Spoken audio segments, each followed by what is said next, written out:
우리 애들 저번에 강자성까지 했던 거 기억나지 얘들아? 자, 그래서 얘네들은 여러분 이제 뭘로 구분을 했었냐면 여러분 특성, 자기 모멘트의 특성을 가지고 구분을 했었는데 외부 자기장이 있냐 없냐, 그리고 거기에서도 여러분 얘네들이 어떤 방향으로 움직이느냐, 이걸로 지금 세 개를 구분했었어. 자, 이제 그럼 다시 가보자. 자아물질이 지니게 되는 이 자기장은 외부 자기장의 세기에 비례하며 물질이 자화되는 정도, 즉 자기장의 변화율은 물질마다 다를 수밖에 없는 거야. 그치? 왜냐면 여러분 이 자화되는 정도는 아까 강자성이랑 상자성이랑 반자성이랑 다 달랐잖아. 그러니까 당연히 그 변화되는 양도 달라질 수밖에 없다라는 거죠. 자, 그래서 이러한 자성체가 주변의 자기장의 교란을 일으키면 특정 지점의 지구 고유 자기장 크기에 대한 이론적 추정값과 실제 측정값이 달라질 수밖에 없다라는 거야. 그러면 이러면 자기장이 그때그때 계속 바뀌다 보니까 그럼 내가 이 정도는 되겠지 측정했는데 그 값이 안 나올 수 있다는 거야. 실제 값하고 그러면 추정값이 달라지는 거야. 그러면 이 달라지는 여러분 이유는 여러분 뭐 때문인 거야? 물질마다 달라지고 있어서. 그러면 이 달라지는 이유가 바로 요거. 그래서 이론적인 추정값과 실제 측정값이 달라지는 이유는 자기장의 변화율 때문이다. 이렇게 정리해주면 돼.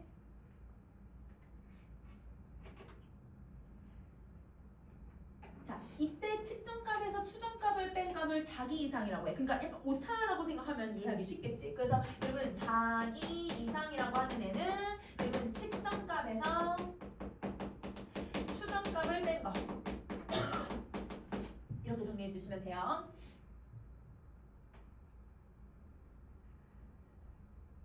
그래서 특정 지점 지하에 강자성체가 존재하는 경우에는 자기 이상이 양위값을 가질 거야. 왜?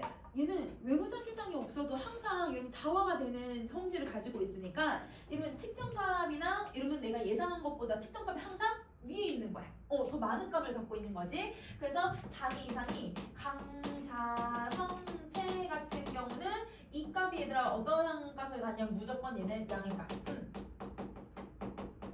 이걸 갖는 거고. 자, 그러면 쉽게 말하면 측정값이 크다는 거야, 추정값이 크다는 거야? 측정값이 더 크다라는 거고.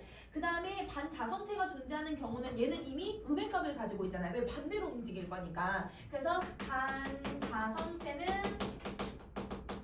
얘는 음의 값을 갖게 된다. 이미 이러면 그 자화가 되고 있는 것의 값이 얘는 마이너스가 되는 거지. 그래서 여기 안에 반자성체의 물건이 있는지 아니면 강자성체가 있는지는 모르겠지만 자기장이 있네. 그 자기장에서 한번 추정을 해봤더니 추정한 것보다 얘가 항상 작은 값이 나올 수밖에 없는 거야. 왜? 항상 음의 값을 가지고 있으니까. 그래서 항상 작은 값. 그러면 여러분 물질에 따라서 지금 뭐 하고 있어 얘들아?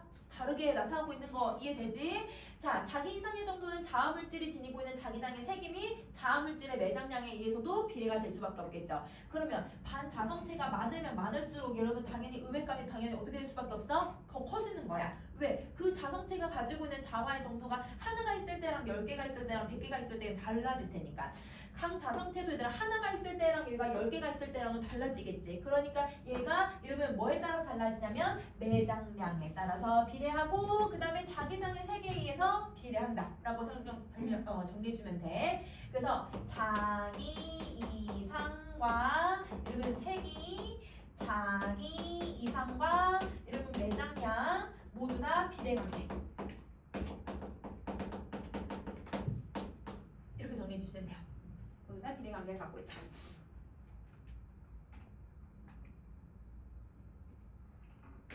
그래서 사람들이 얘들아 이걸 탐사할 때 저기에 추정값이 저기 자기장이 있네. 그러면 그 자기장을 가지고서 지하에 이런 애들이 있겠다라고 생각을 하고 측정을 해보면 자기장이랑 내가 추정한 값이랑 달라질 수 있다는 거지. 실제 내가 측정을 했을 때. 왜냐면 측정하면 여러분 얘가 땅을 굴착하지 않더라도 자기 탐사를 하면 여러분 얘가 반응하는 정도가 강자성체인지 상자성체인지 반자성체인지에 따라서 값이 다르게 나올 거잖아. 그러니까 저기 자기장이 있네? 그러면 자기장이 나오니까 추정값을 이 정도는 되겠다 해서 뭐가 있겠다라고 가보면 실제 달라질 수 있다는 거야. 그래서 그걸 가지고서 정확한 값을 찾아내고 있다. 이렇게 생각하면 되는 거죠.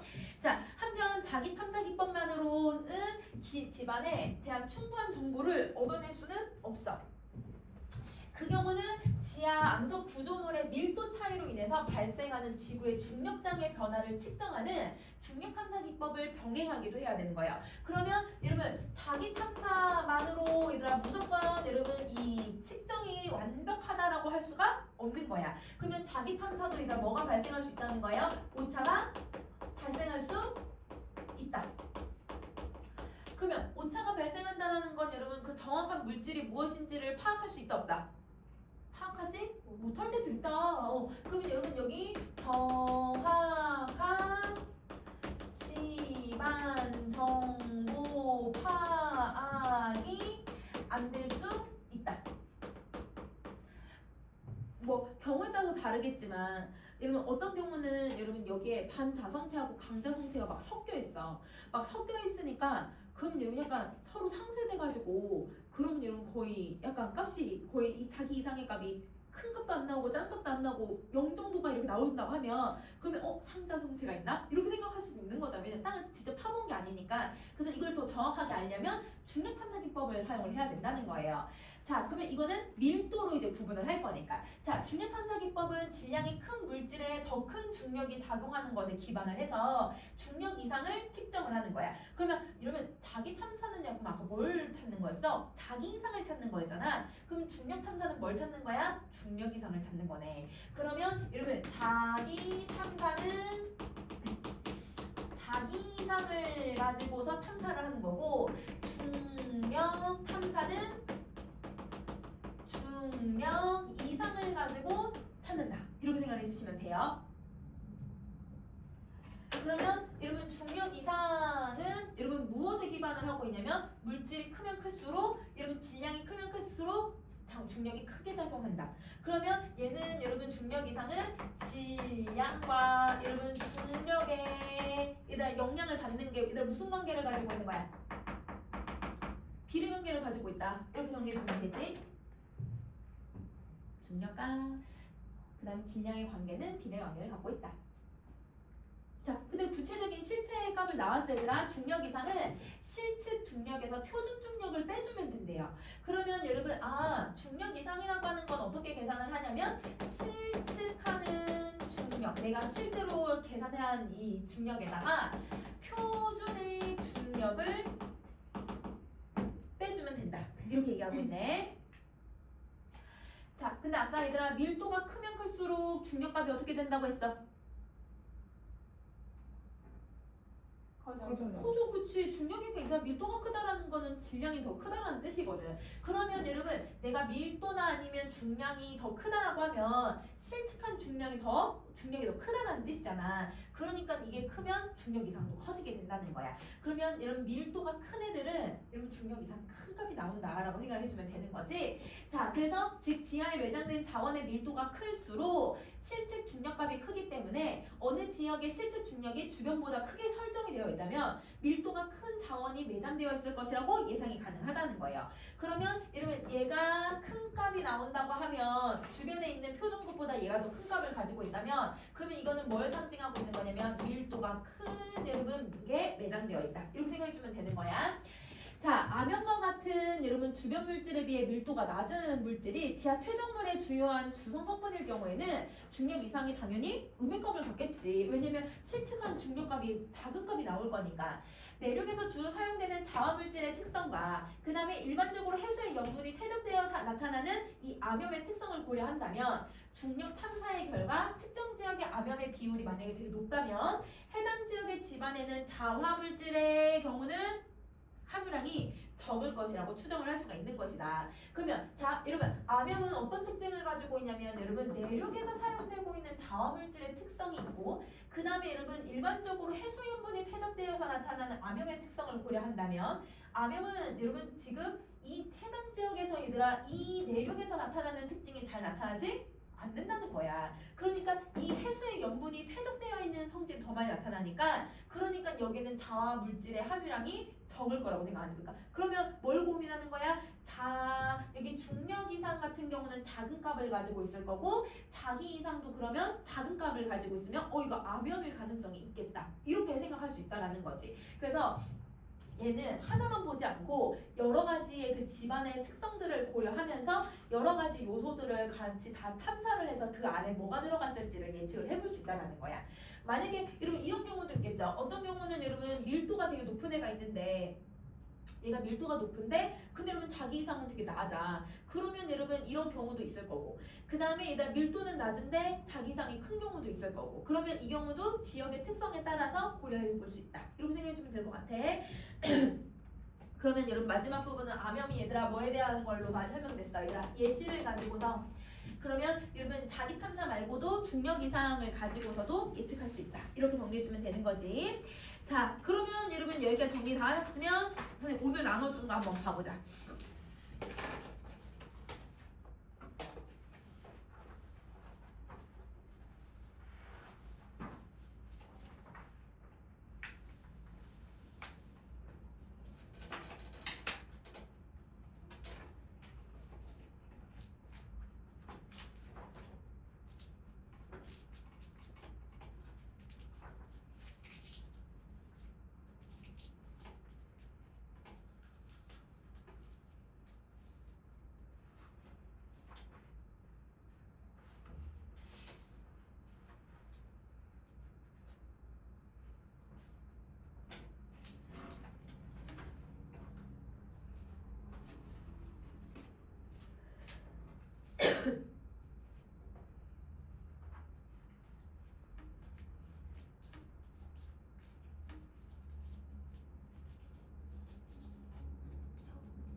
우선은 이걸 볼까요, 여러분? 계암정가를 한번 봅시다. 문화 이거는 진짜 누가 해드는 거 알지? 일단 그 계암정가 밑에 있는 그 수필도 들어가 안 들어가? 다 들어가 있. 아 수필? 근데 모르겠어. 그냥 고정 문학 이렇게만 들어가 있고. 안 들어가 있잖아요. 근데 시험을 제대로 안 알려주세요. 그거 종이도 제가 뽑아달라고 엄청 빌어가지고 선생님. 아, 진짜? 네 이러고 좀. 뽑아야 돼 이렇게 하면서 해주는 거야? 저희는 근데 그 뒷반 애들은 시험 범위 좀 일찍 하는데 저희는 일주일에 한 번씩 때 알았어요. 진짜? 선생님이 너 내가 안 했는데 그거 그대로 못 받아들여 이러면. 아 진짜? 아 저희가 저희 못 믿어서 그래요 하고 종이 뽑아달라고 한 거예요. 아 저희 쌤들 너무해요. 말 엄청 세게 해요. 내년에 갈리니까 괜찮아. 근데 그거 때문에 그 쌤네 반이가요.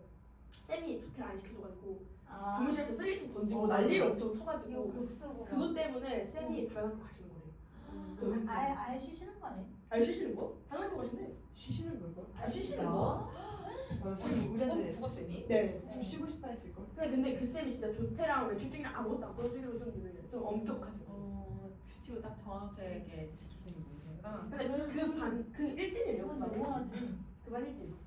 그거는 근데 너무 싸가지 없었지. 네 그래가지고 그때 선생님들 다 저희 수 만들어 오시고 다 가서 저희 자습시키고 갔어요. 그것 때문에? 말리려 간 거예요? 말리거나 아니면 그 이제 처리를 해야지. 경찰 최근에 부르고. 있던 거예요 이게? 아니 한 1학기 때 아닌가? 그얘 정지당했대요. 지금 학교 안 나오는데. 진짜. 근데 이미 풀렸는데 풀려요? 풀렸는데 그냥 안 나오는 거래. 아 레알? 그래. 그럴만 했는데. 그래서 그것인데 사라져요 이제 다. 다 사라. 아 진짜. 다 사라져. 근데 그렇긴 한데 근데 희수 쌤은 나이 많다고 쫓겨나는 거래. 학교에서 나가라 그랬대. 아 근데 그 쌤은 한 7년 있었지 않냐? 그럼 원래 다른 데 가야 돼. 근데 원래 거기 원래 시내 인문계에서 오래 있을 수가 없어. 가셔야 되는데 그냥 바꾸고 하셔가지고 어떻게든 여기서 그냥 퇴직하시거나 그렇게 하시려고 어떻게든 버티셨나 보다. 그러다가 이제 안 되니까 퇴직은 안 하시니까 그렇게 해서 뭐 했나 보다. 근데 좀 슬퍼하셨어요. 저희랑 수업하시는데 막 조금만 더 있고 싶은데. 근데 1년만 더 해도 되잖아요. 근데 다른 학교 가셔도 되는데 그 약간 그거는 귀찮으시니까 그런 거잖아. 왜냐면 다른 학교로 가는데 나이 드신 선생님들은 대부분 여기 이제 이쪽에 사시면 더 원래 시외로 가야 되거든. 그럼 이제 시외에 계신 선생님들은 이렇게 받고 트레이닝도 해 원래. 근데 그게 이제 안 되니까 이제 그러시는 거잖아. 어쩔 수 없어. 그리고 쌤이 수업 시간에 교장 쌤 이렇게. 진짜 많이 근데 이렇게. 어쩔 수 없어. 다 상사는 누가 누가 다 이렇게. 아니 근데 교장쌤 너무해요. 진짜 별로예요. 교장쌤 저희한테 최악의 교장쌤 맡기고 나서 선생님들 다 교장쌤 싫대요. 진짜 다 욕해. 그 말을 하더라. 선생님 친구들도 다 그 말 하더라. 진짜요? 왜냐면 그 전에 교장 선생님은 되게 뭐라고 하지 학교 그런 관리나 이런 것들 되게 잘해주고 선생님들한테 그런 지원이나 이런 거 좀 많이 해주고 이렇게 하셨는데 그러니까 지원이라고 해봤자 어떻게 이제 조금 어떻게 교육을 더 발전시켜 볼까 막 이런 걸 되게 고민 많이 하셨는데 이번엔 아니라고 하던데. 보자. 우선은 여러분 이 작품은 자연에서 풍류를 즐기면서 미적 가치를 얘기하고 있는 공간. 우리가 항상 얘기하는 자연을 사대부들이 얘기하는 관점으로 보고 있는 공간이죠.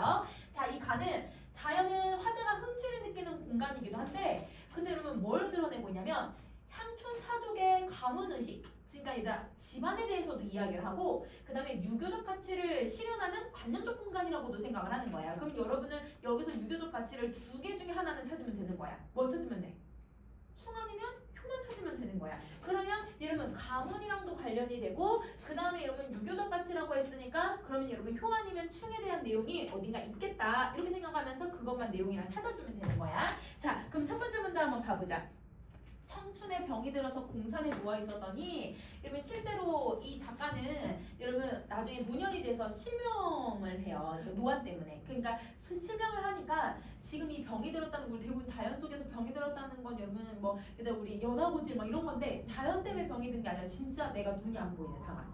그래서 이 작품을 회상으로만 글을 쓴 거야. 아, 우리 동네에 이런 곳이 있었지. 내가 사는 이곳에 주변 풍경 이런 것들이 있었지. 회상하면서 쓴 글인 거야. 그래서 진짜 화자는 눈이 먼 상태.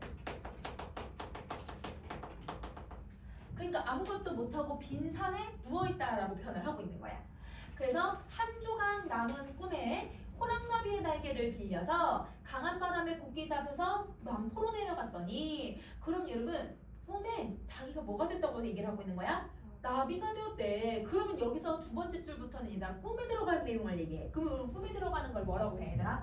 인몽. 그렇지. 여기서 인몽 단계가 들어가는 거야. 그러면 화자는 꿈속에서 화자가 나비가 되어서 자연 여러분 자기가 좋아하던 이 계암정 정자 주변의 자연을 하나하나 다시 회상하면서 글을 쓰고 있는 거지. 자, 바람에 남포 폭우로 내려오고 초선도라고 하는 섬이 어디니? 계암정이 바로 여기구나. 그러면 여러분 초선도라고 하는 곳도 이곳에 있는 여러분 조그만 섬 같은 거예요. 그러니까 강과 강 사이도 얘들아 섬이 있었기도 하거든. 그런 곳이 어디니? 나는 여기가 바로 진짜 아름다운 곳이라고 생각해. 그러면 남포에서 계암정으로 왔다고 생각해주면 되는 거야. 그러면 꿈속에서 뭘 하고 있냐면 공간을 이동을 시키고 있네. 자, 그래서 여러분 자기는 여러분 이제 나비가 되어서 여러분 어주가 나왔어 얘들아. 그럼 물고기 잡는 배가 나오면 여러분 이거는 진짜 생업을 위해서 하고 있는 거야 얘들아. 고전 시가에서 어주는 뭘 얘기를 해줘야 돼?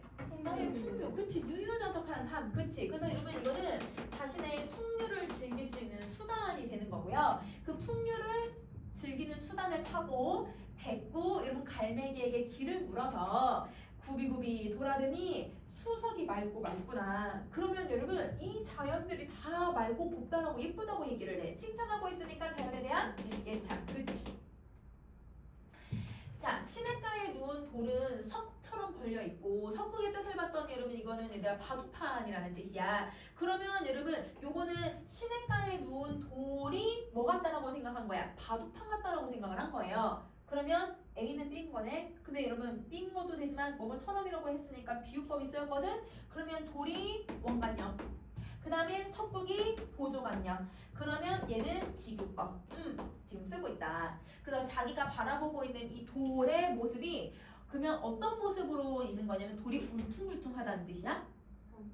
돌이 평평하다는 뜻이지. 넓고 크다라는 뜻이야. 이렇게 널쩍한 돌이라는 뜻이야. 자, 그 돌틈의 솟은 물에 표주박 술잔이 띄워져 있구나. 그러면 여러분 이 돌틈 속에 물이 있는데 그건 진짜 물이잖아. 술이 아니잖아. 근데 술잔이 있대. 그러니까 여러분 여기 자연에서 술을 마시는 것 같은 기분을 느끼고 있는 거죠. 그러면 근데 여러분 그냥 술잔이 아니야. 표주박 술잔이야. 그러면 자신의 어떤 삶의 가치를 표현을 해주는 거야. 소박한 삶의 모습을 표현을 해주는 거고. 자, 그 다음에 여러분 술이 나오면 여러분 그게 자연이랑 연결이 되면 자신의 뭘 고조를 시키냐면 흥취를 고조하는데 사용을 하고요. 그러면 완전히 여러분 이 자연 속에서 화자는 뭘 즐기고 있다? 풍류를 즐기고 있다. 이렇게 생각해주면 되는 거지. 자, 그래서 등나무로 후려잡고 석국을 디비고 밟아서 높은 창을 바삐 열고 주인 영감에게 인사를 하니, 그러면 여러분 등나무를 이렇게 잡고 석국을 밟고 이렇게 지나가서 계암정에 도착을 한 거예요. 그러면 그 계암정의 주인에게 인사를 했다는 거예요. 그러면 이 주인 영감은 계암정의 주인. 자, 근데 얘들아 계암정에 있는 주인을 딱 봤더니 건장하다. 뛰어난 풍채가 정말 거룩하구나. 고령의 건강이 정말 뛰어나구나. 이렇게 얘기를 해. 그러면 여러분 무슨 표현법을 쓰고 있냐면 뭐뭐 하도다, 뭐뭐 하도다가 있으니까 여러분 이거는 영탄이 들어가는 거지. 그리고 고령의 건강이 건장하다. 이게 맞아 얘들아.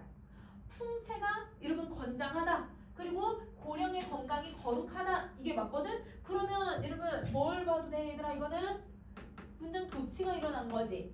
그 다음에 여러분 여기서 만약에 이렇게 문장을 자른다고 하면 뛰어난 풍채가 건장하다, 고령의 건강이 거룩하다, 여러분 대구라고 보셔도 돼요. 자, 그러면 이 태도는 여러분 계암정 주인을 뭐 하고 있는 거냐면 예찬을 하는 거야. 어떻게 이렇게 나이가 들어도 정정하고 되게 건강하지? 이렇게. 자, 그 다음에 여러분 건강만 한 게 아니야. 장수만 하는 게 아니라 의좋은 사병 때는 아버님과 함께 놀고 있고, 그 다음에 색동옷 입은 아이가 재롱을 피우는데 노래자가 부러워하겠는가. 그러면 여러분 노래자가 어떤 사람이냐면 여러분 중국에서 부모님이 얘들아 나이가 드시고 이제 치매기가 있으시니까 여러분 그 나이가 거의 80먹은 거의 60먹은 60인지 어디 80이라고는 하긴 했는데 나이가 그때 노년이야. 노년이 되었는데 색동옷을 입고 부모님 앞에서 춤추고 했대요. 근데 이 사람이 부모님을 즐겁게 해드리려고. 근데 여러분 색동옷은 누구만 입냐면 애기들만 입어. 여러분 갓난아기들만 입는 옷이야. 그러면 여러분 부모님이 얘들아 나이가 드셔서 부모님 아이고 내 자식 커가지고 내 자식이 이제는 거리감이 느껴지네. 이거를 못 느끼게 하려고 밤마다 부모님 앞에서 이제 속동옷을 입고 막 얘들아 꽉 끼는 옷을 입고 막 그러면서 춤을 추는 거야. 부모님 즐겁게 해드리려고. 여러분 그럼 노래자가 뭐 하는 사람이에요? 효를 다하고 있는 사람인 거네요. 그래서 고사를 인용을 해서 여러분 효를 다하고 있는 사람의 모습을 표현을 해주고, 그리고 그걸 얘들아 그 사람이 부럽겠니? 여러분 부럽지 않다는 거지. 왜? 자기 자식들이나 자기 애들아 자식들도 색동옷을 입어가지고 아버지 앞에서 재롱을 피우고 있는 거잖아. 그러니까 이거는 부러워하지 않겠다. 그러면 여러분 가문이 어떠한 가문이냐면 효를 다하는 가문의 사람인 거예요. 그러면 여러분 지금 여기서 계암정의 주인이라고는 했지만 자기가 나비가 되어서 왔잖아. 사실 여러분 계암정의 주인은 이 사람 화자 자신이거든. 근데 자기가 꿈속에서 나비가 되어서 자기 자신을 보러 왔다고 생각을 하고 있는 거야. 그러면 여기 있는 여러분 의좋은 사명제 아버지 다 누구야? 그럼 자기 가족들을 얘기하고 있는 거야. 그러니까 여러분 이거는 부러워하겠는가? 라고 하는 건 부럽지 않은 거지. 자기 가족의 여러분 화목한 모습을 표현을 해주는 거야.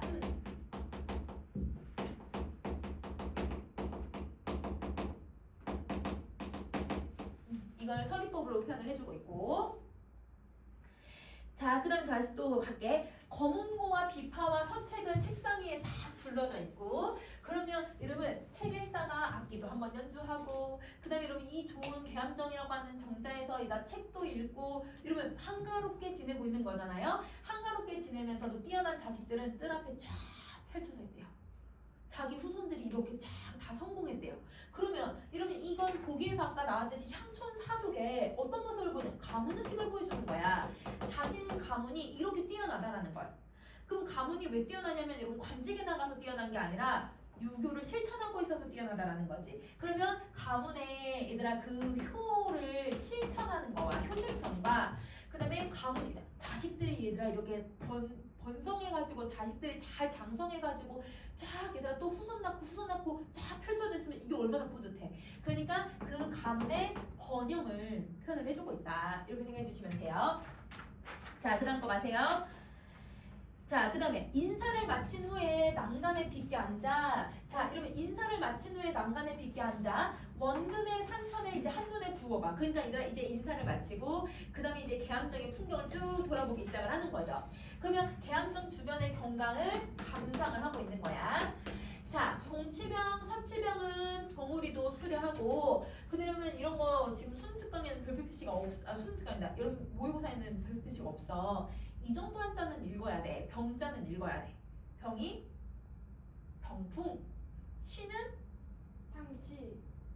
절벽. 여러분 이거는 고전에서 제일 많이 나오는 애들. 자, 그래서 여러분 봐봐. 그러면 동쪽에 병풍처럼 걸러져 있는 절벽, 서쪽에 병풍처럼 펼쳐져 있는 절벽, 이런 뜻이야. 그러면 지금 병풍처럼 둘러싸인 절벽들을 표현을 해주고 있는 거고, 그러면 여러분 계암정 주변으로 절벽이 쫙 펼쳐져 있는 거예요. 그러면 무슨 표현법을 쓰고 있는 거냐면 여러분 요거는 병풍처럼이라고 했으니까 지유, 비유라고 해도 되고 직유라고 해도 되고.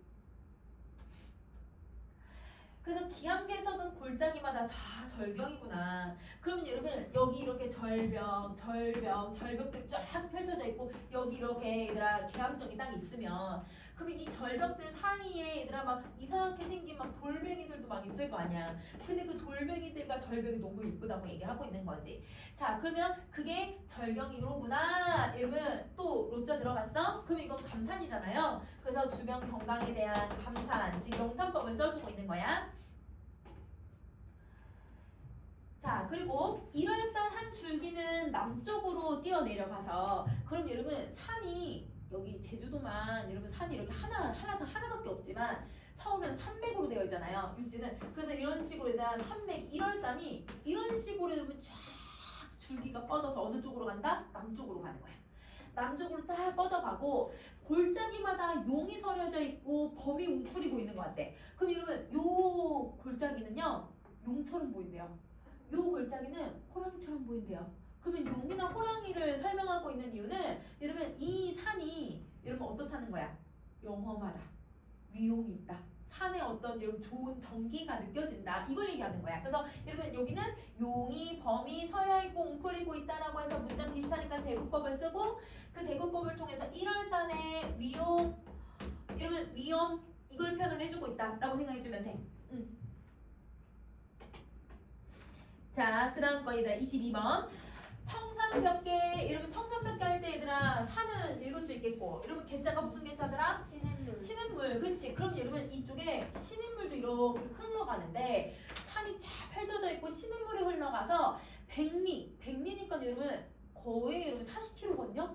그 강이 큰 조그마한 강이 아니야. 어마어마하게 큰 강이 쫙 펼쳐져 있고 외롭게 부용복만 왜 혼자 우뚝 서 있니? 그럼 여러분 산맥들이 이렇게 다 뻗어나가지만 어떤 산맥들만 떨어지게 이렇게 있는 경우가 있거든. 그게 부용봉이에요. 부용봉만 다른 산맥들과 동떨어져서 이렇게 얘가 위치하고 있는 거야. 그러니까 여러분 이렇게 만약에 계암정이 있으면 이거를 지금 화자가 바라보고 있는 거지. 그래서 그 부용봉만 왜 혼자 솟아있고 벌이 흩어져 갈라져서 벌어졌다라는 건 여러분 산맥들이나 여러분 이 시냇물들이 쫙 펼쳐져 나가는 것이 꼭 얘들아 얘를 중심으로 학의 날개가 쫙 펼쳐진 것처럼. 그러면 여러분 이 학의 날개가 솟았다라고 하는 건 여러분 얘들아 원관념이 누구야? 그 일월산과 얘들아 그 강물에 얘들아 쫙 펼쳐져 있는 모습이야. 그러니까 산과 여러분 시내가 펼쳐진 모양. 그걸 항날개가 쫙 펼쳐졌다라고 표현을 하고 있으니까 이건 여러분 직유법 들어가고 있다는 거 알겠지? 자, 수충대에 내려앉아 그윽한 터가 되니 그러니까 여러분 이 부용봉이 있고 그래서 여러분 요거는 해석마다 좀 다를 수는 있겠지만 수충대라고 하면 평평한 곳이잖아요. 그 평평한 곳에 내려앉아서 터를 만들어 뒀대요. 그러면 그 터가 여러분 부용봉의 터라고 봐도 되고 부용봉하고 계암정이 얘가 그렇게 크게 멀리 떨어져 있는 건 아니거든. 계암정의 터라고 봐도 돼. 그래서 여러분 이 터라고 하는 건 여러분 선생님이 계암정이나 부용봉의 터라고 생각해 주시면 돼요. 그러면 여러분 이 좋은 산의 전기 좋은 여러분 이 시냇물의 전기가 얘들 학처럼 쫙 펼쳐져서 그곳에 가운데에 뭐가 있다? 부용봉과 그다음 계암정이라고 하는 곳에 터가 만들어졌다고 생각을 한 거야. 그래서 좌우 여러 산이 모든 봉우리가 너를 위해서 생겼구나. 그러면 여러분 부용봉 너 주변으로 이렇게 산이 쫙 펼쳐져 있는 거 보니까 이 산들이 다 너를 위해서 만들어졌나 보다. 혹은 개함정한테 개함정한 너를 위해서 산들이 이렇게 펼쳐져 있나 보다. 이렇게 해석해도 되는 거지. 그러면 여러분 원관념은 우선은 여러분 부용봉으로 설명을 할게요. 그러면 부용봉을 얘기하고, 근데 부용봉을 여러분 너라고 표현했으니까 무슨 표현법이 들어가야 돼? 의인법이 들어가야지. 그렇지. 그래서 그걸 표현하는 이유는 여러분 이 자연과 부용봉의 풍경을 뭐 하기 위해서야? 사람 자체. 예찬. 그렇지. 이건 예찬을 하려고 의인법을 쓰는 거야. 자, 그다음 여러분 이제 이렇게 이제 풍경을 쭉 바라봤고요. 자, 이 천지간의 비밀스러운 이곳에 얘들아 여기가 왜 비밀스러워? 너무 이쁘니까 이곳이 여러분 너무 얘들아 아름다우니까 신비롭다 막 이렇게 생각을 하는 거지. 그런 곳에 조상의 집을 옮겨놓고 여러분 여기서 조상의 집은 여러분 개함정. 이걸 옮겨놓고 효자 조선이 그 아니면 조상의 유업을 비추었구나. 그러면 여러분 이곳에 얘들아 내 자손들이 효를 다하고 있는 이 자손들이 여기에서 조상의 유업을 이어가고 있다는 거예요. 그러면 자신의 가문은 여러분 뭘 지키고 있는 거예요? 효를 지키면서 살아가고 있는 거예요. 그래서 여러분 이 가문 의식이 효를 계승하면서 가문을 이어져 오고 있다. 이렇게 설명하고 있는 거야. 자, 여러 정치를 다 던지고 한 집에서 모임이 너무 좋다. 그래서 여러분 여러 정치라는 건 여러분 이 개함정에서 바라봤던 경치들은 잠깐 이제 여러분 내버려 두고 이제 한 집에 가족들이 다 모이는 거예요. 그럼 이 한 집에서 모였으니까 어디서 모이는 거야 얘들아? 개함정에서 모여야지. 그치? 그러면 여러분 화자는 경치를 보는 건 잠깐 멈추고 사람들이 모여있는 개함정으로 다시 모인 거예요. 자, 이곳에 18군선이 모인 곳에 남극성을 비추었다. 근데 여러분 18군선이라고 했을 때 선자가 무슨 선자야? 선비장. 신선선. 사람이 산에 살고 있잖아. 사람이 산에 살고 있으니까 신선이야, 신선. 그러면 여러분 이 작가가 실제로 이곳에 와서 18명의 그 얘들아 문화생들이나 여러분 선비들이 있었는데 그 선비들과 어울렸대요. 근데 그 선비들이 이곳이 너무 아름다우니까 자기가 그 선비들과 어울리고 있는 걸 누구랑 어울리고 있다고 생각하냐면 신선과 어울리고 있다고 표현을 하는 거야. 그래서 이런 꿈속에서 자신과 어울렸던 그 친구들이나 아니면 모임을 같이 주최하고 있는 이 친구들을 여러분 신선이라고 생각을 하는 거죠. 그러면 신선 같다라고 이렇게 설정하는 것 자체가 자신이 있는 이 개함정이나 자신을 여러분 어떤 거라고 생각하냐면 신선 같다라고 생각을 하는 거야. 즉 이곳을 이상적인 공간이라고 생각하는 거네. 그래서 아까 얘들아 우리 맨 앞에 보기 봤을 때 여러분 이곳을 여러분 화자는 이상적인 삶의 모습을 실현하는 곳이라고 생각을 했잖아. 그러니까 신선 같은 삶을 살고 있다라고 표현을 하고 있는 거야. 자, 그리고 거룩하거나 우리의 집안 장수한 어른들이 이렇게나 많구나. 사람마다 다 백발이고 얼굴마다 다 늙어서 나이가 많은 노인들이 많다. 이 말은 노인들이 많다라는 건 여러분 장수하는 사람들이 이렇게 건강하게 장수하는 사람들이 이렇게나 많구나 이렇게 생각하고, 자, 그 다음에 향상구로 못 보거든 낙중기형이 여기 왔구나. 그럼 여러분 향상구로의 뜻을 봤더니 여러분 백거이라고 하는 정말 중국에서 유명한 여러분 고사에 나오는 사람이거든요. 정말 뛰어난 철학가인데 이 사람을 비롯한 노인 9명이 모임을 만들었었대. 그 노인을 만든 게 여러분 향상구로라고 하는 모임이야. 그러니까 이 사람은 고사를 인용을 한 거죠. 그 다음에 낙중기형을 봤더니 송나라 낙양 땅에서 부필이나 사마광이라고 하는 정말 뛰어난 철학가나 역사가들이 모여서 13명이 노인회 같은 걸 만들었대요. 근데 이 노인들이 모였다는 게 그냥 노인들이 모였다라기보다 뛰어난 사람들이 모인 곳이야. 그러면 정말 이 사람들은 여러분 정말 뛰어난 사람들이 나이가 들어서도 장수하면서 오래오래 사는 거지. 그게 나이가 들어서 오래오래 건강하게 사는 게 이들은 큰 복이란 말이야. 그러니까 그런 사람들의 모습을 여러분 누굴 통해서 볼 수 있다? 우리 18명을 통해서 볼 수 있다. 이렇게 얘기하는 거예요. 그러면 여러분 향상구로 못 보거든. 여러분 근데 우리를 볼 수 있네. 낙중기형이 우리랑 똑같네. 이렇게 생각을 하는 거잖아. 무슨 표현을 쓰는 거냐면 비교를 하는 거야. 누구랑 비교를 하냐면 고사에 인용된 사람들이랑 비교를 하는 거죠. 고사 인용을 통해서 비교법을 해주고, 그래서 자신들의 모임을 성인들의 모임과 뭐하다고 생각하는 거야? 유사하다, 비슷하다라고 생각을 하는 거죠. 여기까지 빈칸 다 넣었을까? 네. 오케이. 자, 그러면 이제 34번 가자. 자, 여러분 단청은 여러분 우리 이제 대궐이나 큰 집이나 아니면 절에 가면 빨간색, 파란색, 노란색, 검은색, 흰색 이 5가지 색깔을 가지고서 여러분 이제 문이나 그림을 그리는 걸 단청이라고 하는데 그 단청을 그려서 이때를 밝히고 싶대요. 이때가 언제냐면 석벽, 여러분 돌에다가 돌로 된 절벽에다가 새겨서 옛일을 한번 전하고 싶대. 옛일이라는 건 옛날에도 이렇게 모임을 가지고 있었네. 근데 지금도 이렇게 모임을 갖고 있잖아. 뛰어난 사람들이. 그러면 그 옛날에 있었던 일이 지금도 전해져 내려오네. 이것도 내가 후손에게 남기고 싶다. 이거야. 그러면 이 자신이 자연에서 즐기고 있는 여러분 그런 만족감이나 그 다음에 그 모임을 여러분 모임을 통해서 모임은 근데 얘들아 자기가 뭐 같다고 생각해서 고사에 나오는 사람들 같다고 생각을 하잖아요. 그러니까 그 고사에 나오는 옛날 이야기들을 전하고 싶다. 이렇게 얘기를 하는 거야. 임술추, 임술년 가을이 내년이라서 이날에 한번 우리 다시 한번 놀자. 그러면 여러분 내년에 우리 가을 돼서 또 만나자. 이렇게 얘기를 해. 그럼 이건 내년에 뭐 하는 거예요? 기약을 하는 거예요. 맞아요. 자, 소학사. 여러분 소학사는 여러분 소동파라고 하는 중국에서 정말 유명한 시인 중에 한 명인데 이 시인의 옛 풍류를 손에 옮겨두고 이 사람의 풍류를 어떻게 내가 옮겨둘 수 있어? 시를 읽고 이 소동파의 시를 읽고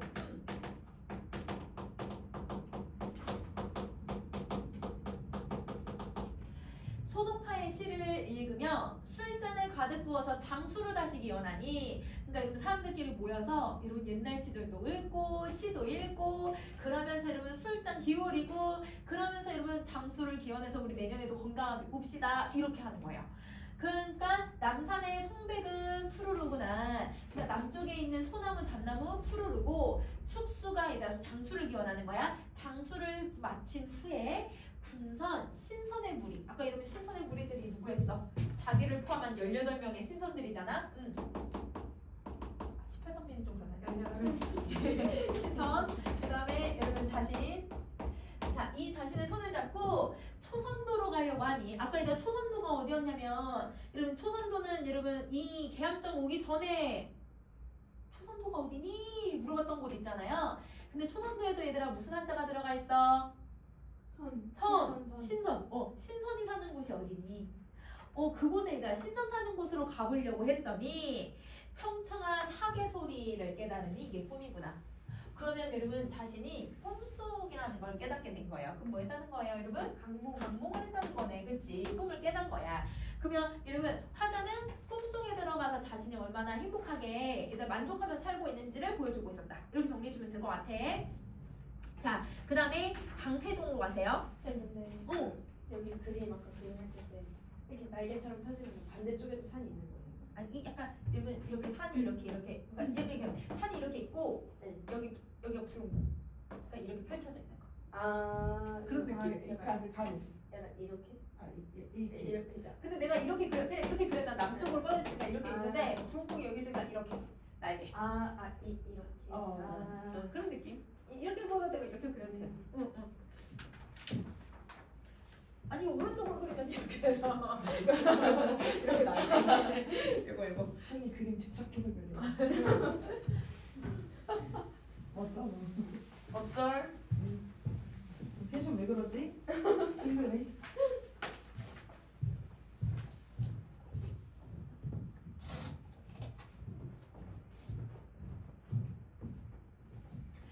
자, 그 다음 거 할게. 얘들아, 우리 이제 고전소설을 보면 저승이라고 하는 공간이 나와요. 그러면 이 저승이라고 하는 건 여러분 현실적 공간이 아니잖아. 그러니까 비현실적 공간이라고 해도 되고 우리가 이제 수능에서는 초월적 공간이라고 표현을 하거든. 그래서 얘는 비현실적 공간이라고 해도 되고 혹은 초월적 공간이 되는 거야.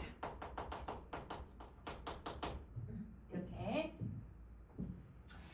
자, 고전소설에서 저승은 생전에 지은 업보에 대한 상벌이나 환생 등에 관여하는 사후세계로 등장하는 경우가 많은데 저승과 이승 사이의 단절과 연결이라고 하는 이중적인 속성을 가지고 있는 공간이에요. 그러니까 모순적인 공간인 거예요. 왜냐면 여러분 이승과 저승은 단절되어 있잖아요. 그런데 이승에서 내가 죄를 지으면 저승에서 벌을 받아요. 이승에서 내가 좋은 일을 하면 여러분 저승에서 뭘 해요? 내가 복을 받아요. 연결되어 있잖아. 그러니까 단절과 이승 연결이라고 하는 이중적인 속성, 즉 모순적 속성을 가지고 있는 공간이라는 거야. 자, 그래서 이게 다양한 서사적인 기능을 할 수가 있는데 당태종전에서 저승은 이승에서 권력을 누렸던 지위가 사후에서도 이어져요. 왜 사후에서도 이어지냐면 사람들이 만날 때마다 아이고 왕님, 태종, 황제 뭐 이렇게 얘들아 이렇게 받들어 주거든요. 받들어 주는데 이승에서 지은 업보로 빈부가 전도가 돼요. 가난함과 부가 아예 바뀌는 거예요.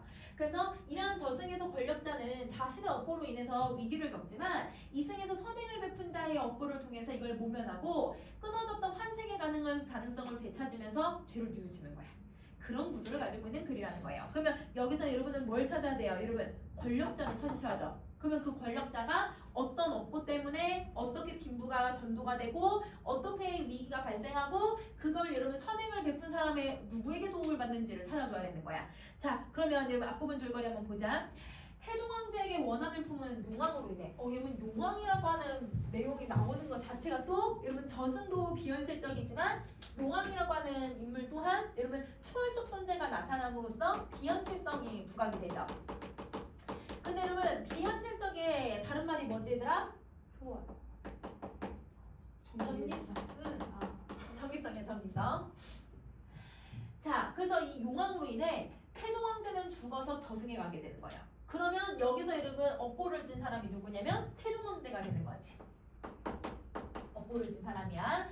자, 이 신하 위증은 저승의 지인 책판관에게 여러분 태종 황제를 도와달라고 부탁을 해요. 근데 어떻게 얘들아 저승에 지인이 있지? 이것도 얘들아 이것도 말이 안 되지만 이것도 이제 가상으로 설정을 하는 거지. 그러면 여러분 태종 황제는 죽어서 저승을 갔다라는 건 여러분 내가 업보를 줬으니까 뭘 해야 되냐면 그거에 책임을 지려고 저승에 가야 되는 거야. 이걸 인과응보라고 하죠. 내가 여러분 벌을 받든 내가 얘들아 상을 받든 내가 좋은 일을 하든 나쁜 일을 하든 언젠가는 얘들아 어떻게든 나한테 다시 돌아온다는 거야. 그것 때문에 이 사람은 저승에 간 거죠.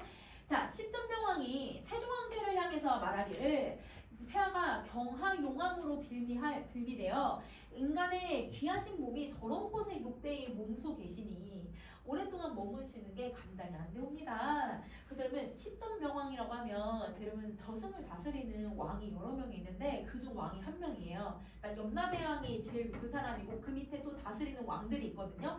혹시 여러분 뭐 봤어요 얘들아? 신감계에서 그 저승 가는 편이 있어. 그 차태현 나오는 편이거든. 저승 갔더니 얘들아 막 무슨 왕 만나고 무슨 왕 만나고 무슨 왕 만나고 나태지옥 가고 무슨 지옥 가고 막 이렇게 하잖아. 그거를 이제 거치면서 왕들을 이제 만나는 거야. 근데 그 얘들아 그러면 염라대왕 다음에 사람이니까 이 사람이 되게 높은 사람이잖아. 근데 이 사람이 지금 여러분 이 태종 황제한테 어떻게 해줘요? 태종 황제가 너무 높으신 분인데 이 염라대왕이 살고 있는 저승에 몸소 와주시니 너무 더러운 곳에 와주시니 정말 몸소 어떻게 해야 될지 모르겠습니다. 이건 뭐 해주고 있어요? 완전 높여주고 있어요. 그러면 여러분 인간 세계에서의 그 황제로서의 얘들아 지위가 저승에서도 이어져요 안 이어져요? 이어져요. 그래서 이거는 그 지위가 계속되고 있는 거야. 사람들이 여러분 이 사람이 높은 사람이니까 계속 대우를 해주고 있는 거지. 자, 태종 황제께서 사양하면서 아닙니다 라고 말하기 십전명왕의 덕으로 명백히 처단해 주시니 저희는 정말 감사드리옵고 그리고 또한 위로 올라가게 명부 여러분 명부가 어디냐면 저승을 내가 구경하게 되었으니 이 은혜를 감사하는 마음이 황고하옵니다. 그러니까 여러분 서로 겸손하게 계속 얘기를 하고 있는 거예요. 자, 염라대왕이 재판관에게 명하기를 태종 황제의 수한, 여러분 수한은 수명이야. 수명이 적혀져 있는 게 얼마냐? 생사부를 가지고 오라. 그럼 여러분 생사부를 갖고 오라는 건 여러분 명부를 갖고 오라는 거지. 그래서 우리 여러분 저승사자가 여러분 이 저승 명부를 딱 읽으면 그러면 여러분 저승 데리고 가는 거잖아요. 그러니까 그 수한을 적혀져 있는 책을 갖고 오라고 얘기를 한 거야. 재판관이 명령을 듣고 생사부가 쌓인 곳에 가서 책을 딱 펴봤더니 인간 세상에 세빈 황제께서 즉위한 후 정간 13년에 들어올 해이며 다시 살아날 도리가 없었던 거예요. 그러니까 즉 여러분 수명이 다한 거예요. 그럼 여기서 세빈 황제가 누구냐면 여러분 지금 이때 태종 황제가 누구냐면 당태종을 얘기를 해요. 그러면 여러분 당태종의 얘들아 원래 이름이 이세민이에요. 그러니까 이 당태종의 이름이 이세민이니까 세민왕제라고도 하고 당태종이라고도 하고 태종왕제라고 부르는 거예요. 다 똑같은 사람인 거네. 그래서 여러분 세민왕제에다가 눌러서도 당태종이라고 쓸 거야. 그래서 당나라를 처음 만들었던 여러분 이 황제는 여러분 이제 이세민이라고 하는 사람이 여러분 이제 나라에 크게 이렇게 반역처럼 그런 걸 일으켜서 영모를 일으켜서 여러분 나라에 이제 통일을 한 거죠. 근데 이제 처음 나라를 세웠다라고 하는 다시 얘들아 송나라에서 당나라로 여러분 큰 나라의 위용을 만들었다라고 하는 점도 있긴 하겠지만 그 위신도 있겠지만 여러분 왕이 되는 과정에서 사람들 너무 많이 죽였거든. 그러니까 그거에 대한 업보를 지금 치르고 있다고 생각을 해주면 돼. 그리고 자, 이 사람은 여러분 왕이 되고 나서 이제 13년이 되면 죽어야 된대요. 근데 그게 지금 끝났대요. 그럼 이 말은 다시 얘들아 이 사람은 다시 인간 세상으로 나갈 수가 없는 거야. 수명이 안 남아있는 거야. 자, 그래서 마음이 민망해서 그러면 수명이 남아있지 않으니 자, 그래서 마음이 얘들아 왜 재판관이 민망을 하냐면 자기가 친구한테 부탁받은 게 있잖아. 여러분 친구 누구? 위징한테 신하인 여러분 위징한테 자기 왕 잘 부탁한다 라는 말을 들었는데 근데 여러분 지금 어떻게 해야겠어? 그냥 용납없이 저승에 머물게 해야 되는 상황인 거예요. 그래서 당태종이 다시 살아날 수 없음을 여러분 스스로 예측을 했고요. 책을 이대로 연마대에게 드리면 위증의 부탁을 저버릴 것이고 이러지도 못하고 저러지도 못해서 난처하다가 주저하다가 한 가지의 계책을 짰는데 열십자 위에 두 획을 더 그으니 완연히 23년이 되었다는 거야. 그러면 옛날에는 여러분 이제 열십자니까 여러분 13 이렇게 적었을 거잖아. 그러니까 여기다가 두 획을 더 갖다 넣은 거야. 그러면 23년. 10년을 더 살게끔 도와준 거죠. 그러면 여러분 재판관의 상황은 지인인 여러분 위증의 약속을 지켜야 하면서도 염라에게 얘들아 뭘 갖다 줘야 되냐면 생사부라고 하는 이 책을 갖다 줘야 되는 상황인 거예요.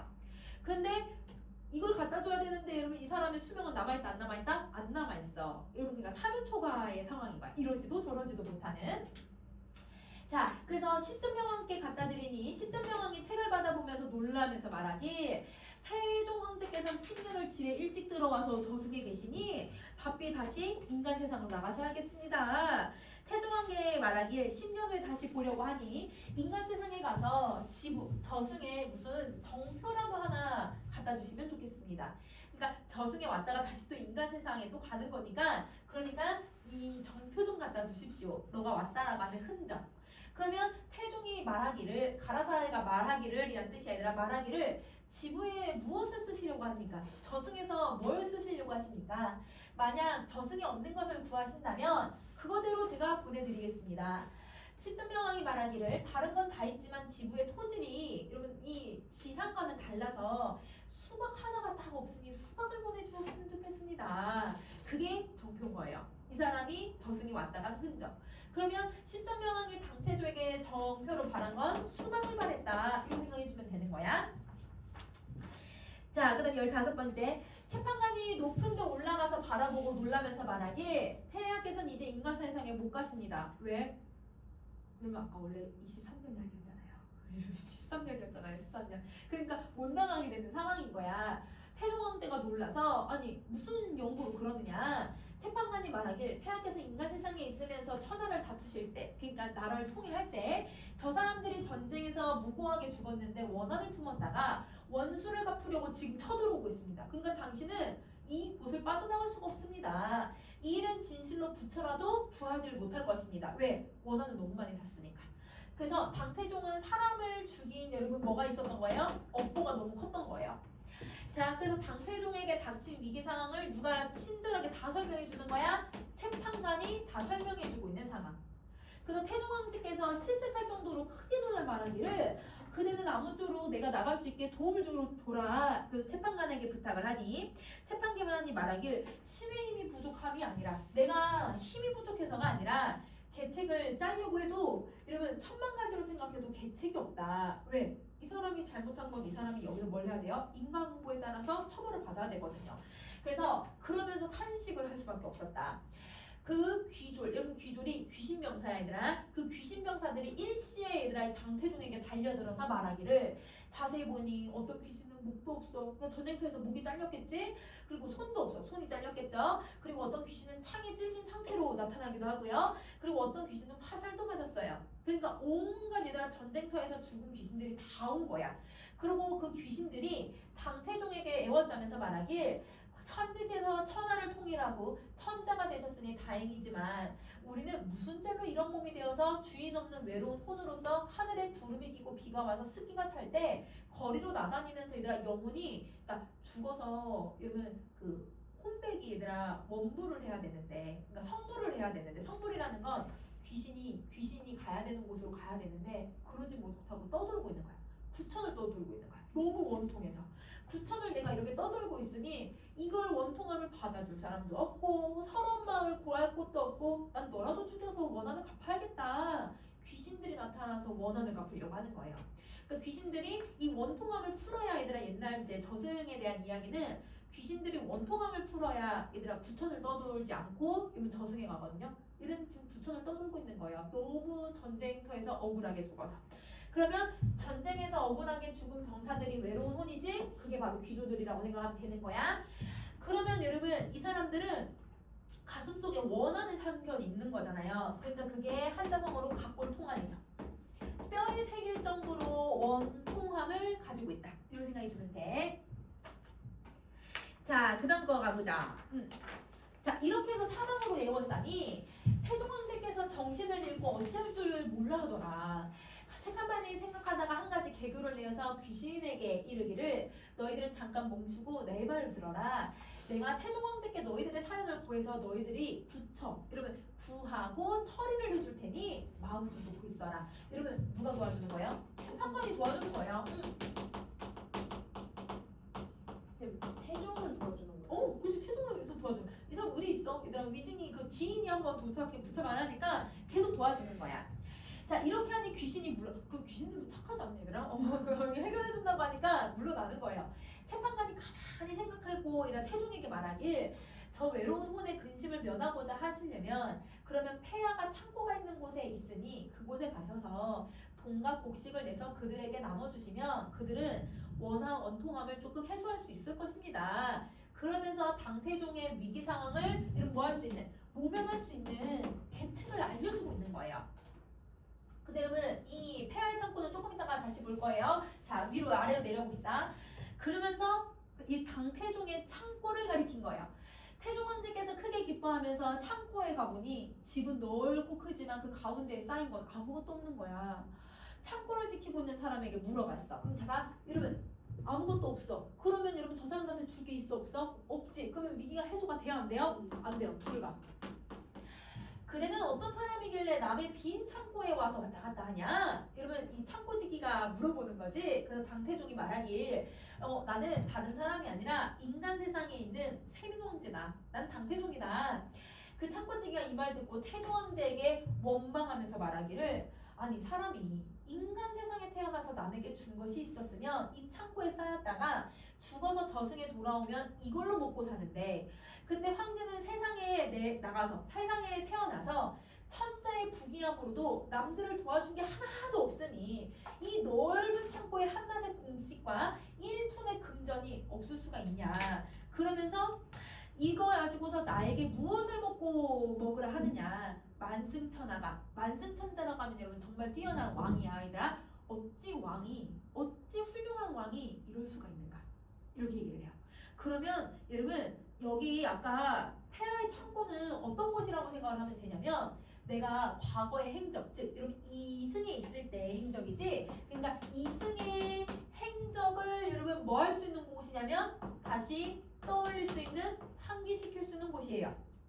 그러면 이승의 행적이 얘들아 환기하는 장소인데 어떻게 환기하는 거야? 내가 죄를 많이 지었구나. 내가 남들을 한 번도 도와주지 못했구나. 이거를 알 수 있는 공간이었던 거야. 그러니까 이곳에 가면 이곳에 얘들아 그러면 재판관은 그래도 당태종이 왕이었으니까 그래도 얘들아 뭐 하나라도 있을 거라고 생각했는데 아무것도 없었던 거예요. 그러니까 얼마나 나쁜 짓을 많이 했던 거야. 업보가 많았던 거지. 자, 그래서 여러분 그걸 지키는 여러분 창고지기도 여러분 어떤 말을 하는 거야? 너무 원통한 거야. 그래서 여러분 옆에 날개를 보면 창고지기의 말하기 방식은 여러분 이 당태종을 어떻게 하고 있냐면 질책을 하는 거예요. 그거를 여러분 힐난하고 질책한다 해서 힐책이라고 쓸 거예요, 선생님이. 찬란하고 질책한다라고 해서 힐책이라고 할 거야. 그러니까 탓하는 거야. 아니 어떻게 왕이 그럴 수 있냐? 이러면서 혼을 내는 거죠. 저 한문집은 왜 있느냐? 그럼 여러분 이곳에 딱 하나 있는 게 뭐였냐면 지푸라기 한 묶음이 하나 있었다는 거예요. 그 사람이 말하길 황제께서 아직 이름이 알려지기 전에 손식이라고 하는 사람의 처가 해산할 때 태거적으로 주었기에 받아뒀습니다. 그럼 이 사람은 베푼 게 이거밖에 없는 거야. 살아생전. 남들한테 얘들아 지푸라기 하나 베풀었던 거예요. 그래서 태종 황제가 너무 창피하잖아요. 왜냐면 눈으로 실제로 보는 거니까. 그래서 재판관이 물어보길 창고 속에 돈과 쌀은 얼마나 가져오셨습니까? 부끄러워한 얼굴로 빈 창고뿐이고 돈과 곡식은 없더이다. 이렇게 얘기하게 된 거야.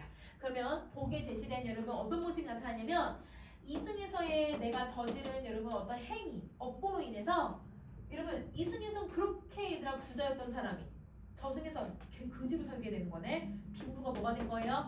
전도가 되고 있는 상황이죠. 우리 아까 보기에 빈부가 전도, 아이고 빈부가 전도, 전도, 여러분 전도가 된 상황을 변화해주고 있다. 자, 그래서 재판관이 이 말을 듣고 얘들아 너무 난처한 거야. 왜냐면 나름 되게 얘들아 고민해서 얘들아 계략을 짰더니 얘들아 그걸 할 수가 없잖아.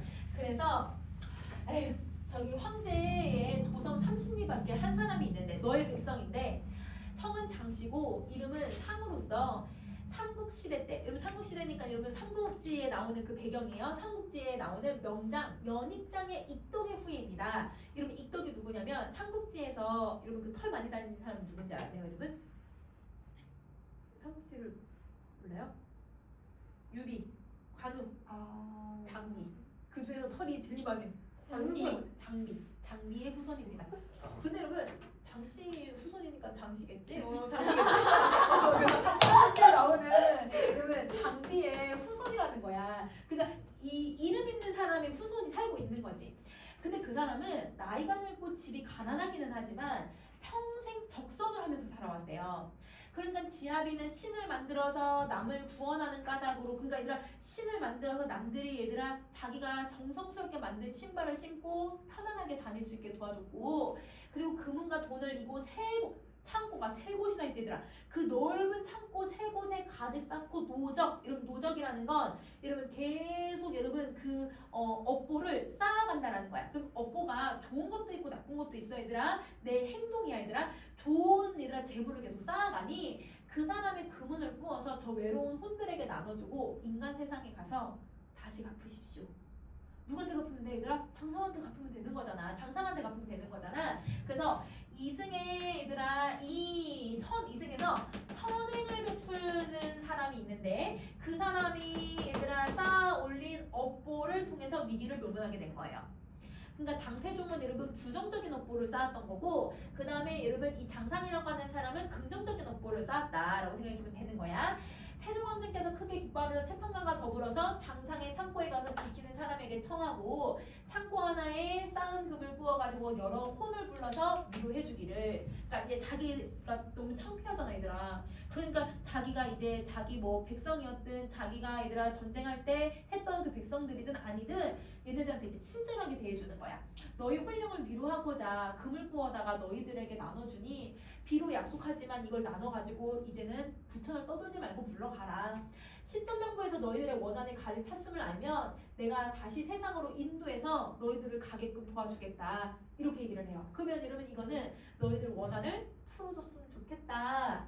설득하는 말하기지. 설득적인 말하기야.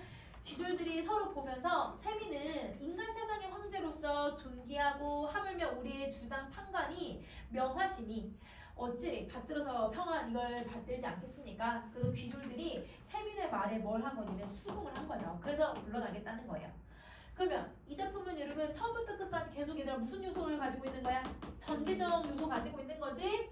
자 그리고 이 글의 주제는 여러분 인과응보예요.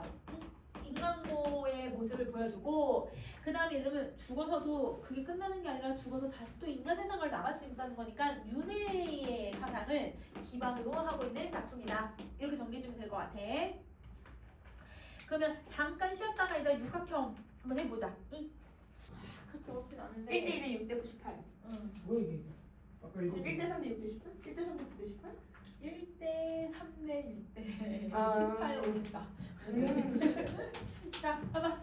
자, 대부분 도시는 그 주변 지역에 대해서 재화랑 서비스를 제공을 하고 지역 간의 교환에 편의를 도모해주는 중심지로서의 기능을 하면서 일련의 공간적 관계를 맺는 게 그게 중심지 도시의 역할이라는 거예요. 그럼 이게 도시의 기능 1, 2. 자, 독일 지리학자 발터 크리스탈러라고 하는 사람은 도시의 규모나 입지 등의 일정한 원리가 작용된다라고 하는 점을 분석을 한 거야. 그러면 이게 도시의 특성이 있는 거네. 도시가 크든 작든 이런 도시는 비슷한 어떤 원리가 적용이 되고 있다는 거죠. 그래서 도시의 어떤 여러분 특성이야, 특성. 자, 도소매업, 교통, 행정, 교육, 기타 서비스 등 3차 산업들이 어떻게 입지하는지를 설명하고 있는 중심지 이론을 제시를 하게 된 거예요. 그러면 중심지 이론의 여러분 이거는 정의라고 생각해주면 되지. 자, 그의 이론을 전개하기 위해서는 여러분 조건이 필요해요. 모든 자연 조건과 교통수단과 접근성은 동일하고 운송비는 거리에 비례하게로 약속을 했고 그 다음에 인구는 균등하게 분포하고 있다고 가정을 하고 소비자는 합리적인 경제인이라고 우리는 가정을 하고 이 이론을 봐야 된다는 거야. 그러니까 이 이론은 여러분 서울과 제주도를 비교할 수가 없는 거야. 그러면 여러분 이 도시마다 다 똑같은 조건이라고 가정하고서 이 이론을 만들었다는 거예요. 그러면 여러분 이 중심지 이론의 전제 조건은 모든 환경적인 요소가 다 어떻다? 똑같다. 자, 두 번째 문단 갈게. 크리스탈러는 주민이 재화와 서비스를 가장 경제적으로 공급받고 도시가 그것을 가장 경제적으로 공급한다고 했을 때 공간 조직이 어떻게 짜여져야 될까? 어떻게 하면 여러분 이 주민들이나 소비자들이 여러분 재화나 아니면 물건을 빠르게 받을 수 있고 효과적으로 받을 수 있고 그 다음에 그걸 공급하는 사람들도 어떻게 하면 이걸 좀 더 효과적으로 받을 수 있을까? 이걸 고민을 했던 거야. 그러면 어떤 공간적인 모습일 때 이게 가장 효과적일까라고 생각을 한 게 바로 이 사람이 연구한 내용이에요. 그럼 이 연구한 내용은 한 문장으로 정리해보면 효율적인 공간 조직 구성. 어떻게 하면 공간 구성이 효율적으로 나타날까? 이걸 고민했다는 거지. 자, 모든 면에서 동질적이고 어떤 방향으로도 이동에 장애가 없는 공간이라면 얘들아 왜 이런 공간을 가정을 해놨어? 아까 전제가 이거잖아. 어디든 여러분 똑같은 거리만큼 거리에 따라서 운송비나 얘들아 그 이동하는 비용 무조건 얘들아 비례해서 늘어나고 그 다음에 모든 면에서 똑같다고 했잖아요. 그렇다고 가정한다면 그리고 각각의 중심재가 동일한 중심재화 즉 그 기능의 존립에 필요한 여러분 최소 요구치와 도달 범위와 같은 재화를 공급을 한다면 그러니까 여러분 이 도시가 어느 지역이든 다 똑같은 걸 여러분 제공한다고 하면 그 공간 조직은 각각의 중심지가 정삼각형의 끝점을 이루는 삼각 격자형을 이룬 상태에서 서로 경쟁적인 각각의 중심지로부터 재화를 공급받는 흔히 보안구역이라고 하는 공간이 육각형으로 분할되는 모습을 가질 수 있다는 거예요. 그럼 봐봐, 맨 처음에는 여러분 얘가 삼각형의 모습을 가지고 있던 애들이 점점 경쟁을 하다 보니 그 경쟁을 통해서 어떤 모습을 갖게 된다? 육각형의 모습을 가지게 된다는 거야. 그래서 여러분 아래에 그림을 지금 보면 점점 원이 얘들아 무슨 모양으로 바뀌었어 얘들아? 정육면체로 바뀌고 있잖아요. 육각형으로 바뀌고 있는 거예요. 육면체가 아니지. 육각형으로 바뀌는 거지. 그래서 이런 형태의 도시의 모습을 무조건 가질 수밖에 없다라는 거야. 자, 그러면 최소한의 적은 수의 중심지가 빈틈없이 모든 공간의 재화가 공급될 수 있기 때문인 거예요. 그럼 자 보세요. 여러분 여기서 이 가부분은 이 지역에 있는 사람들은 여러분 제공을 받을 수 있어요? 없어요? 제공을 못 받아요. 그러니까 이런 부분들은 여러분 배후지 외접형이라고 불러. 여기 본문엔 안 나오는데 저는 개념을 쓰면 가는 여러분 배후지 외접형이라고 부르고요.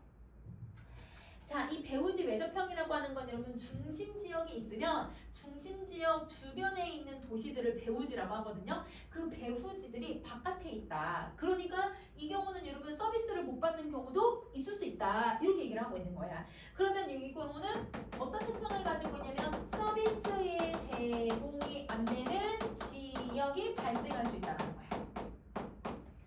그래서 배후지 외접형은 서비스 제공이 되지 않는 지역이 나타날 수 있다. 그러니까 여러분 얘네들이 서비스를 받으려면 조금 이렇게 이렇게 다시 도시가 이렇게 안쪽으로 오고 그리고 여러분 얘네들이 지금 중첩이 되는 부분이 있잖아요. 서로 서비스를 받으려고 경쟁하는 부분인 거야. 그래서 여러분 이 배후지가 어떻게 되고 있냐면 점점 여러분 중첩이 되는 모습을 가지게 돼요. 그래서 여러분 중첩이 된다는 건 여러분 외접형에서 조금 안쪽으로 이렇게 도시 중심지로 가까워지고 있다는 거겠지. 도시 중심지로 이렇게 가까워지다 보니까 여러분 뭐가 생겨? 경쟁하는 지역이 생길 수밖에 없는 거야. 그래서 이 경우는 여러분 불필요한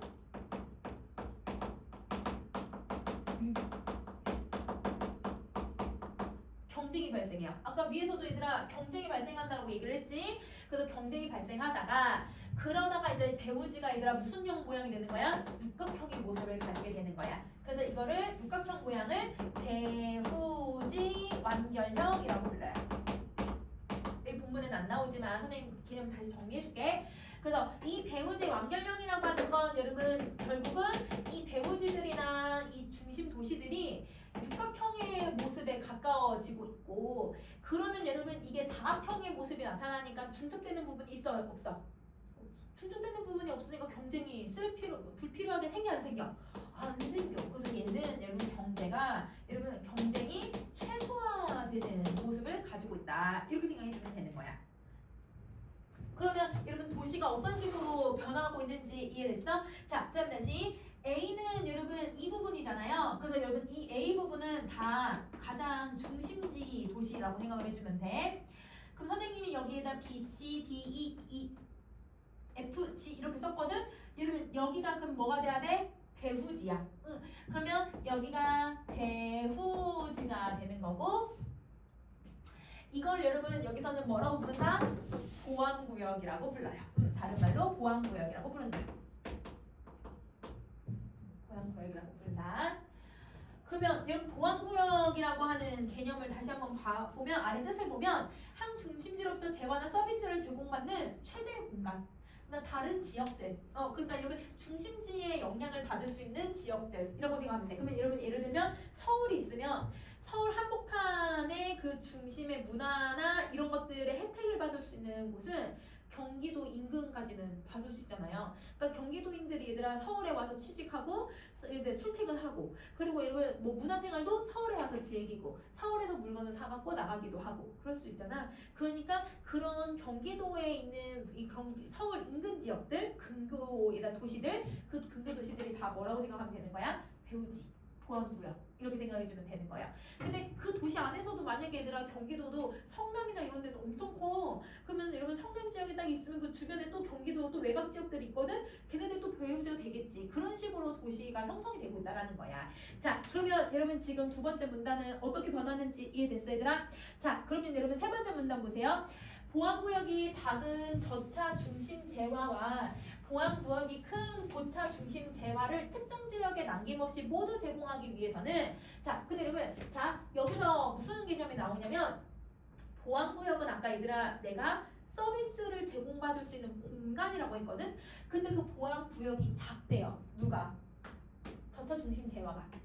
그러면 이 저차 중심 재화는 여러분 서비스를 많이 제공받지 못하는 것들 이라고 생각하면 되고 그 공간이 작은 것들. 그럼 예를 들면 만약에 여러분 이렇게 한번 봐봐. 여기가 서울이 있고 여기가 이제 경기도가 있다고 한다면 그러면 여러분 어떤 예를 들면 뮤지컬을 보러 간다고 한번 생각을 해봐. 아니면 이렇게 생각하자. 대학병원. 여러분 서울에는 대학병원이 쫙 몰려있죠. 여러분 쫙 있어요. 경기도에도 있기는 있지만 여러분 대형보다는 중형 병원들도 있어요. 그러면 여러분 이 대학병원을 이용을 하려면 어떻게 해야 돼요? 사람들이 넓게 이용을 하겠죠. 멀리 있는 사람들도 와서 찾아요. 그럼 이 경우는 여러분 지금 보안구역이 큰 거예요? 작은 거예요? 큰 거예요. 맞아. 근데 여기 경기도에 있는 아주 조그마한 소아과야. 이 소아과는 이 지역 사람들만 가겠지. 그럼 얘는 뭐가 돼야 돼? 보안구역이 작아. 이게 저차. 고차는 넓은 데서도 오는 거. 그러면 예를 들면 이런 딱 이거 이해하면 돼. 대학병원하고 요거. 만약에 또 하나 더 어떤 게 있냐면 이마트가 있어 얘들아. 이마트 같은 경우는 여러분 저차일까요? 고차일까요?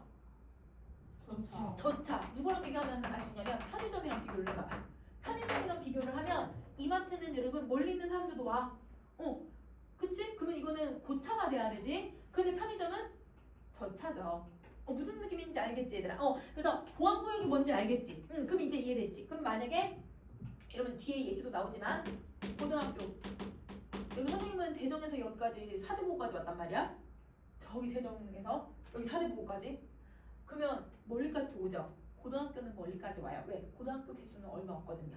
근데 여러분 초등학교는요? 나 바로 집 앞이야. 초등학교. 선생님 나왔던 초등학교는 얘들아 선생님 집에서 3분도 아니야. 2분 컷이야 2분. 그럼 아침에 눈 떠서 이러면서 그냥 가는 거야. 여러분 초등학교는 대부분 집 앞에 대부분 다 있잖아요. 초등학교는 여러분 좁은 지역에 있는 사람들이 이렇게 가죠. 저차, 고차. 고차, 저차 무슨 느낌인지 이해됐어 얘들아? 자 그러면 여러분 이렇게 저차의 모습과 고차의 모습을 특정 지역에 남김없이 모두 다 이걸 다 제공을 하기 위해서는 저차 중심 재화의 보안 구역이 고차 중심 재화의 보안 구역 안에 중첩돼서 나타나야 돼. 그러니까 여러분 만약에 여러분 여기가 지금 고차의 범위라고 한다면 이 고차에 저차는 여기 있으면 안 된다는 거야. 저차도 여기 안에 어딘가는 이렇게 있어야 된다는 거야. 그래야 저차랑 고차를 모두 다 이용할 수 있다라고 설명을 하는 거죠. 자, 저차 및 고차 중심 재화를 제공하는 고차 중심지의 보안구역 안에 저차 중심 재화만을 제공하는 저차 중심지의 보안구역이 중첩돼서 나타나는 걸 포섭이라고 해요. 그러면 여러분 예를 들면 여기가 노형이라고 생각을 해봐 얘들아. 노형이 있고 그 다음에 여러분 여기 도두나 여러분 도두나 아니면 외도도 큰 외도가 있다고 생각해보자. 외도가 그렇다고 해서 대학병원이 있는 건 아니니까 노형에는 여러분 뭐가 있어요? 대학병원이 있어요. 그쵸? 대학병원이 2개나 있단 말이에요.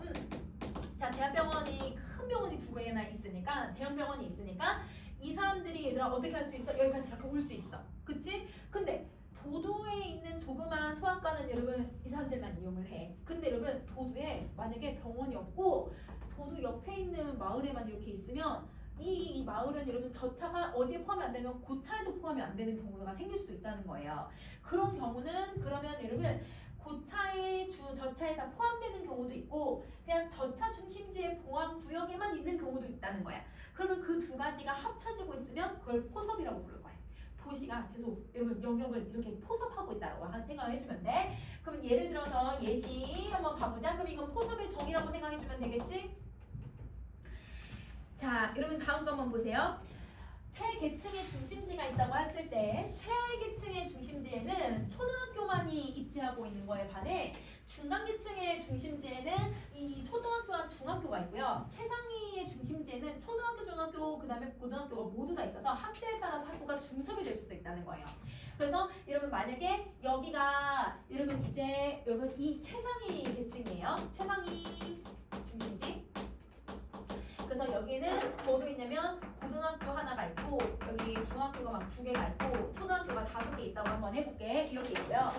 그 다음에 중간 지역이 있어요. 그러면 이 중간 지역에는 고등학교가 있어요? 없어요? 고등학교가 없어요. 그래서 여기가 중학교가 3개가 있고 초등학교가 6개가 있다고 해볼게요. 그러면 이렇게 되고 그 다음에 요렇게 얘들아 더 크게 얘들아 여기는 이제 어디가 되냐면 여러분 우리가 이제 최하위 계층이라고 했었어.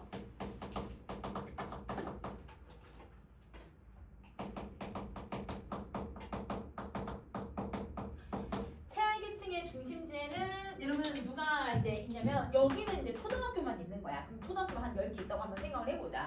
이런 식으로. 그러면 여러분 여기에서 초등학교에 있는 아이들이 이 초등학교는 여기 있는 주변에 있는 초등학교 다니겠지. 근데 이제 중학교를 가려면 어딜 가야 되는 거야? 중간 지역의 계층에 가야 되는 거야. 그 다음에 얘들아 이 중간 계층에 있는 애들은 여러분 여기 있는 애들은 중학교를 여기도 갈 수도 있고 여기도 갈 수 있겠지. 응?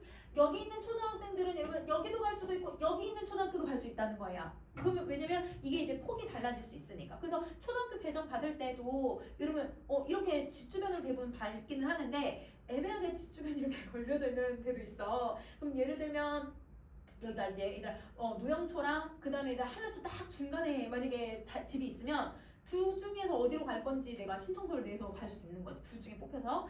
중학교도 제주는 지금 뺑뺑이를 돌리고는 있기는 하지만 여러분 중학교도 그 넓은 곳으로도 갈 수 있다는 거지. 그래서 중앙여중 갈 수도 있는 거고 여기 노영 살고 있는데 저 신성여중 갈 수도 있는 거고 다른 거야.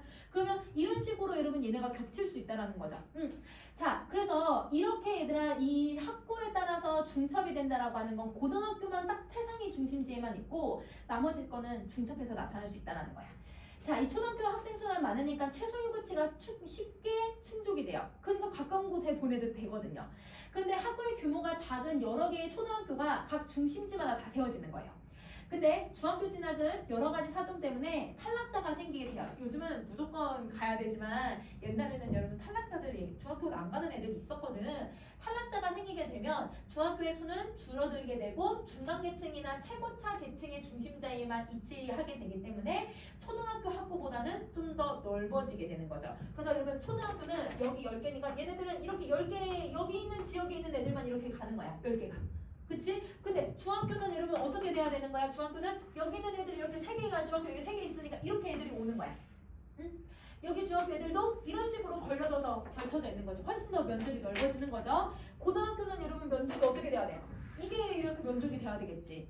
그러니까 여러분 이렇게 면적의 차이가 생길 수 있다는 거야. 자, 그래서 이때 고등학교는 최고차 중심지에 한두 개 정도밖에 없으니까 그래서 보다 넓은 학구를 형성하게 되는 거예요. 그러면 여러분 이렇게 생각하면 돼. 최상위 중심지에만 있는 애들은 여러분 넓이가 어떻게 돼요? 넓어요. 맞아요. 이렇게 생각하면 돼요. 그래서 최상위 중심지에만 있는 여러분 대상은 이용을 하는 여러분 그 형성 부분이 넓을 수가 없다. 넓은 범위를 가질 수밖에 없다. 이게 앞에서 얘들아 뭐라고 불렀어 얘들아? 이게 고차. 고차 중심 재화라고 생각하면 되지. 근데 체와이로 내려올수록 그러면 여러분 어떤 범위를 갖게 되는 거야? 좁은 범위를 갖게 되고 그러면 저차 이렇게 부르면 되는 거야. 자, 그래서 이 경우 최상위 중심지는 좁은 범위의 자제 아이들을 위한 초등학교 보안 구역과 함께 중학교랑 지역 전체 아이들을 위한 고등학교 여러분 이 보안 구역을 동시에 중첩하게 되는 거예요. 그래서 여러분 이 최상위는 여러분 전체도 되고요.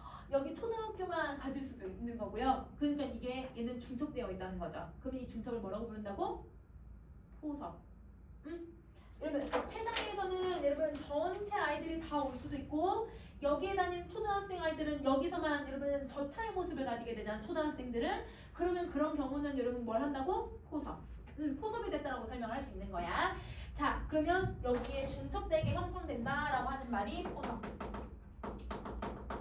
그러면 여러분 예시 무슨 말인지 이해됐지? 자, 그럼 이제 네 번째 문단 보세요. 그렇다면 보안구역의 크기가 서로 다른 다양한 계층의 중심지들이 혼재하고 있을 때 얘는 비슷한 크기 여기 딱 정해져 있는 크기인데 이게 막 여러 개의 모습이 혼재했을 때 이 크고 작은 중심지들이 어떻게 배열이 되고 있을까? 왜냐면 우리가 도시가 되게 여러 개가 있잖아. 그러면 여러분 노영동에 이렇게 있지만 아라동도 얘들아 뭐가 있냐면 여러분 대학병원이 있잖아요. 그런 식으로 여러분 이런 도시들이 여러 개가 있고 근데 여러분 아라동은 대학병원이 하나밖에 없어. 여기는 대학병원 2개 있고 거기에 그럼 이런 식으로 한다고 하면 여러분 이게 또 중심지가 크게 달라질 수밖에 없잖아. 그러면 이렇게 되면 어떻게 배열 관계를 가지고 있을까? 그 배열의 일정한 규칙성은 또 없을까? 이에 앞서 설명한 포섭 개념을 통해서 이해할 수 있다는 거예요. 자, 중심지들 간의 계층이 서로 다르다고 해서 상이한 중심 기능만 보유하고 있는 건 아니에요. 고차 중심지는 여러분 고차 중심지니까 어디야? 최상위 중심지지? 이 최상위 중심지는 차하위 계층의 중심지가 보유하고 있는 모든 기능 외에도 후자가 없는 기능을 하나 이상 더 보유하기 때문에 보안구역이 중첩이 될 수 있다는 거예요. 그러면 자, 여러분 차하위 계층의 중심지가 보유하고 있는 기능을 왜 가지고 있어 얘들아?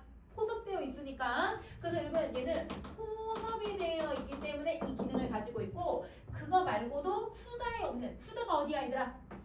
차하위 계층 중심지가 갖고 있지 않은 기능을 하나 더 가질 수 있다는 거예요.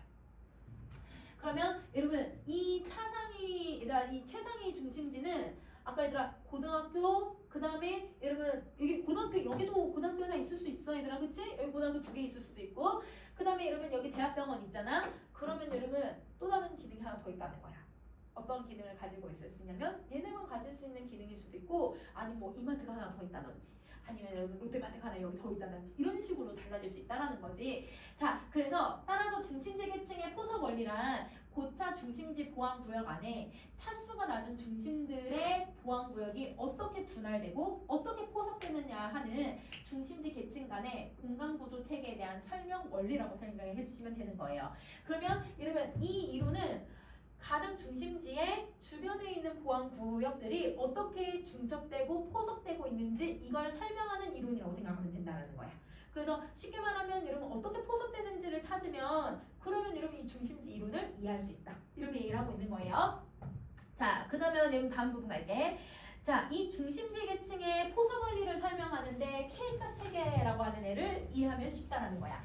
자, K가 체계는 일련의 중심지들이 계층 관계에서 최고차 중심지 육각형 보안 구역 안에 차수가 낮은 중심지 계층 구조가 언제 어디서 일률적으로 형성되는 것은 아니고 지역과 시간에 따라 K값의 특수한 경우인 시장관리, 교통관리, 행정관리의 세 가지의 포섭원리에 의해서 다른 유형으로 결정될 수 있다고 보는 거예요. 그러면 자, 여러분 K값 체계라고 하는 이 기본 개념은 최고차, 그러니까 아까 얘들아 결국은 사실 동그라미로 그려놓기는 했지만 여러분 얘네들은 결국 이제 어떤 모습을 갖게 되는 육각형 모습을 갖게 되는 거야. 중심지에 육각형의 모습이 있으면 그 중심지 육각형 안에 차수가 낮은 애들이 여러분 언제 어디서나 무조건 형성되고 그냥 무조건 이러면 다 형성되는 게 아니라 지역과 시간에 따라서 여러분 세 가지 원리로 나타날 수 있다는 거예요. 그러면 여기 중심지에 시장 원리가 적용해서 도시 형태가 나타날 수가 있는 거고 교통 원리가 적용이 되어서 도시 형태가 나타날 수도 있고 행정 원리에 따라서도 나타날 수 있다는 거예요. 그럼 그걸 이제 한번 정리를 한번 해봅시다. 자, 고차 중심지화가 될 수 있는 한 짧은 거리의 이동으로 주변의 저차 보안 구역에 공급되는 유형을 시정 원리라고 해요. 그러면 여러분 시장에 우리 시장에 잠깐 갔다 올 수 있는 걸 시장이라고 하잖아요. 그러면 여러분 뭐 차 타고 한 5분 10분 이러면 우리가 시장에 갔다 와야라고 표현을 쓰잖아. 그런 정도로 움직여서 여러분 저차 보안 구역에 공급되는 유형들을 시장 원리가 적용되는 재화들이라는 거야. 그러면 이건 시장 원리의 정의라고 생각하면 되지. 이 원리를 만족시키려면 각 중심지들이 서로 간의 거리가 최소가 되도록 배열이 되어야 하는데 이게 얘들아 무슨 모형을 갖게 된다? 육각형의 모습을 갖게 된다는 거예요. 자, 고차 중심지가 그를 둘러싼 6개의 저차 보안 구역들에 3분의 1씩 포섭될 수 있도록 중심지가 배열되기만 하면 돼요. 3분의 1씩. 그래서 여러분 그림을 보시면 되는데 그림이 얘들아 어디 있냐면 요거거든 얘들아 요 그림이거든. 우선 여러분 3분의 1이 포섭이 돼야 된다라고 하는 내용을 선생님 조금 더 읽어보면 여러분 이때 이런 포섭 원리가 계속 계층이 높아져도 적용이 되어서 여러분 이렇게 계속 나타나는 현상인데요. 다 보세요. 여기가 중심지죠 여러분. 그럼 옆에 있는 여러분 이 6개가 뭐가 돼야 돼? 배후지. 배후지는 여러분 저차의 모습을 가지고 있는 애들이잖아. 그럼 여러분 이 저차의 모습을 가지고 있는 애들이 지금 어떤 형태를 띠게 되는 거냐면 여러분 여기 중심점이 있어 얘들아 그치? 그러면 이 중심점이 있으면 자 여기서 얘네들이 얘들아 3분의 1 지점이라고 해. 그럼 3분의 1이라고 했으니까 얘들아 육각형의 3분의 1이면 어느 부분을 얘기하고 있는 거냐면 요 부분이야 요 부분. 이게 3분의 1 맞아 얘들아? 맞지? 얘들아 그치? 육각형의 얘들아 상하 이렇게 나누면 이거 일단 상하 3분의 1이잖아요? 이 3분의 1이 여기에 포섭이 돼야 된다는 거야. 이게 K가 3일 때의 모습이야. 그럼 K가 3일 때는 무조건 무슨 모습이 나타난다? 시정 원리가 나타난다는 거야.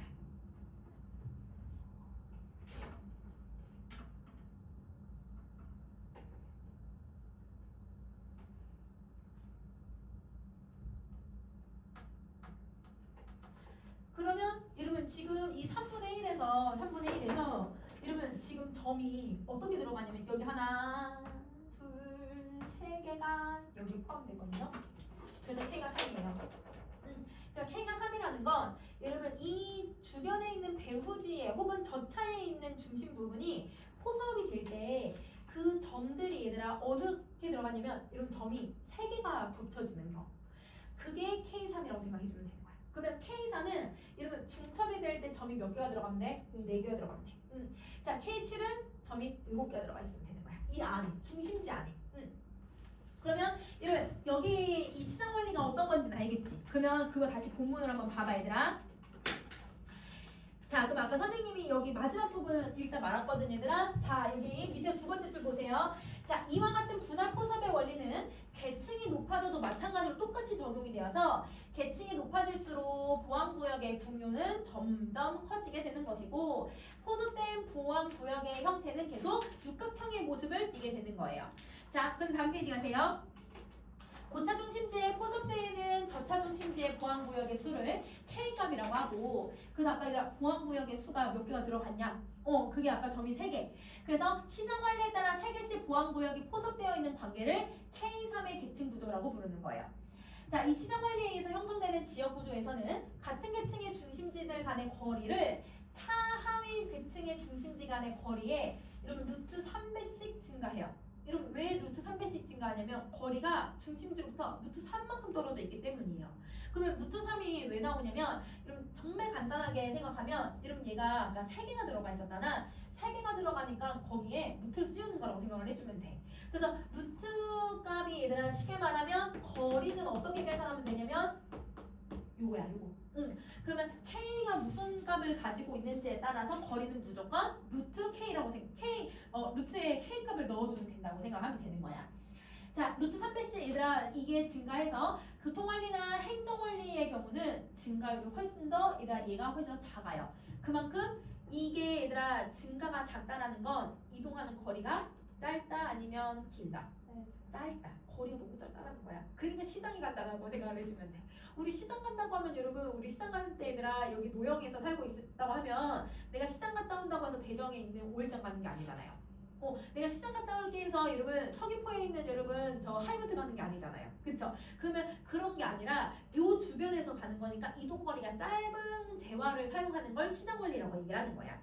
자, 그리고 따라서 고차 중심지에 포섭되는 저차 중심지의 크기의 보안구역의 수는 계층이 낮아짐에 따라서 이러면 1대, 3대, 9대, 27, 81 이런 식으로 얘들아 더 많아진다고 생각을 해주시면 돼. 왜? 계속 3배씩 늘어나는 거니까. 왜? 아까 하나씩 점이 몇 개 들어갔어? 3개 들어갔잖아. 한 중심지에 점이 3개씩 들어가니까 여러분 계속 육각형을 늘리면 늘릴수록 3배씩 늘어난다고 생각해 주시면 되는 거예요. 자, 중심지의 수는 여러분 1, 2, 6, 18, 54로 늘어나요. 그러니까 여러분 얘는 가장 가운데에 있는 거 하나에다가 거기에다가 얘가 또 이제 하나가 더 늘어나면 중심지가 2개가 되고 그 중심지에서 이제 곱하기 계속 3을 해주면 되는 거야. 이렇게. 그래서 이런 식으로 늘어나고 있다라고 생각해 주면 돼. 자, 그 다음 거 할게. 교통원리라고 하는 애는 여러분 이제 7번째 문단. 교통이익을 최대화하기 위해서 주요 교통로상에 있지 않은 중심지의 수가 극대화되는 계층별 중심지 분포 질서를 교통원리라고 해요. 그러면 이건 교통원리의 정의인데 그러니까 여러분 만약에 서울은 역세권이라는 표현을 쓰잖아. 역세권이 뭐야? 여기 있는 거 지하철 근처 왜? 교통이 편한 곳에 도시가 만들어진다는 거예요. 그러면 새로운 지하철이 얘들아 어디에 만들어질 거다라고 하면 그 지역의 집값이 오르는 게 그 지역의 도시가 형성되니까 집값이 오르는 거거든요. 그런 식으로 어떤 교통로가 형성이 되어 있으면 그 라인을 따라 가지고 이런 중심지의 수가 늘어날 수 있다는 거야. 자, 교통원리를 행정원리랑 함께 시장원리 체계의 편차를 야기하는 원리 중에 하나예요. 그러면 여러분 얘를 행정원리랑 함께 시장원리의 체계에 편차를 만들어낼 수 있는 애들이라는 거야. 왜? 교통에 따라서 시장원리가 시장 체계도 달라질 수도 있어. 교통이 잘 발달되어 있으면 여러분 멀리 나가도 되거든요.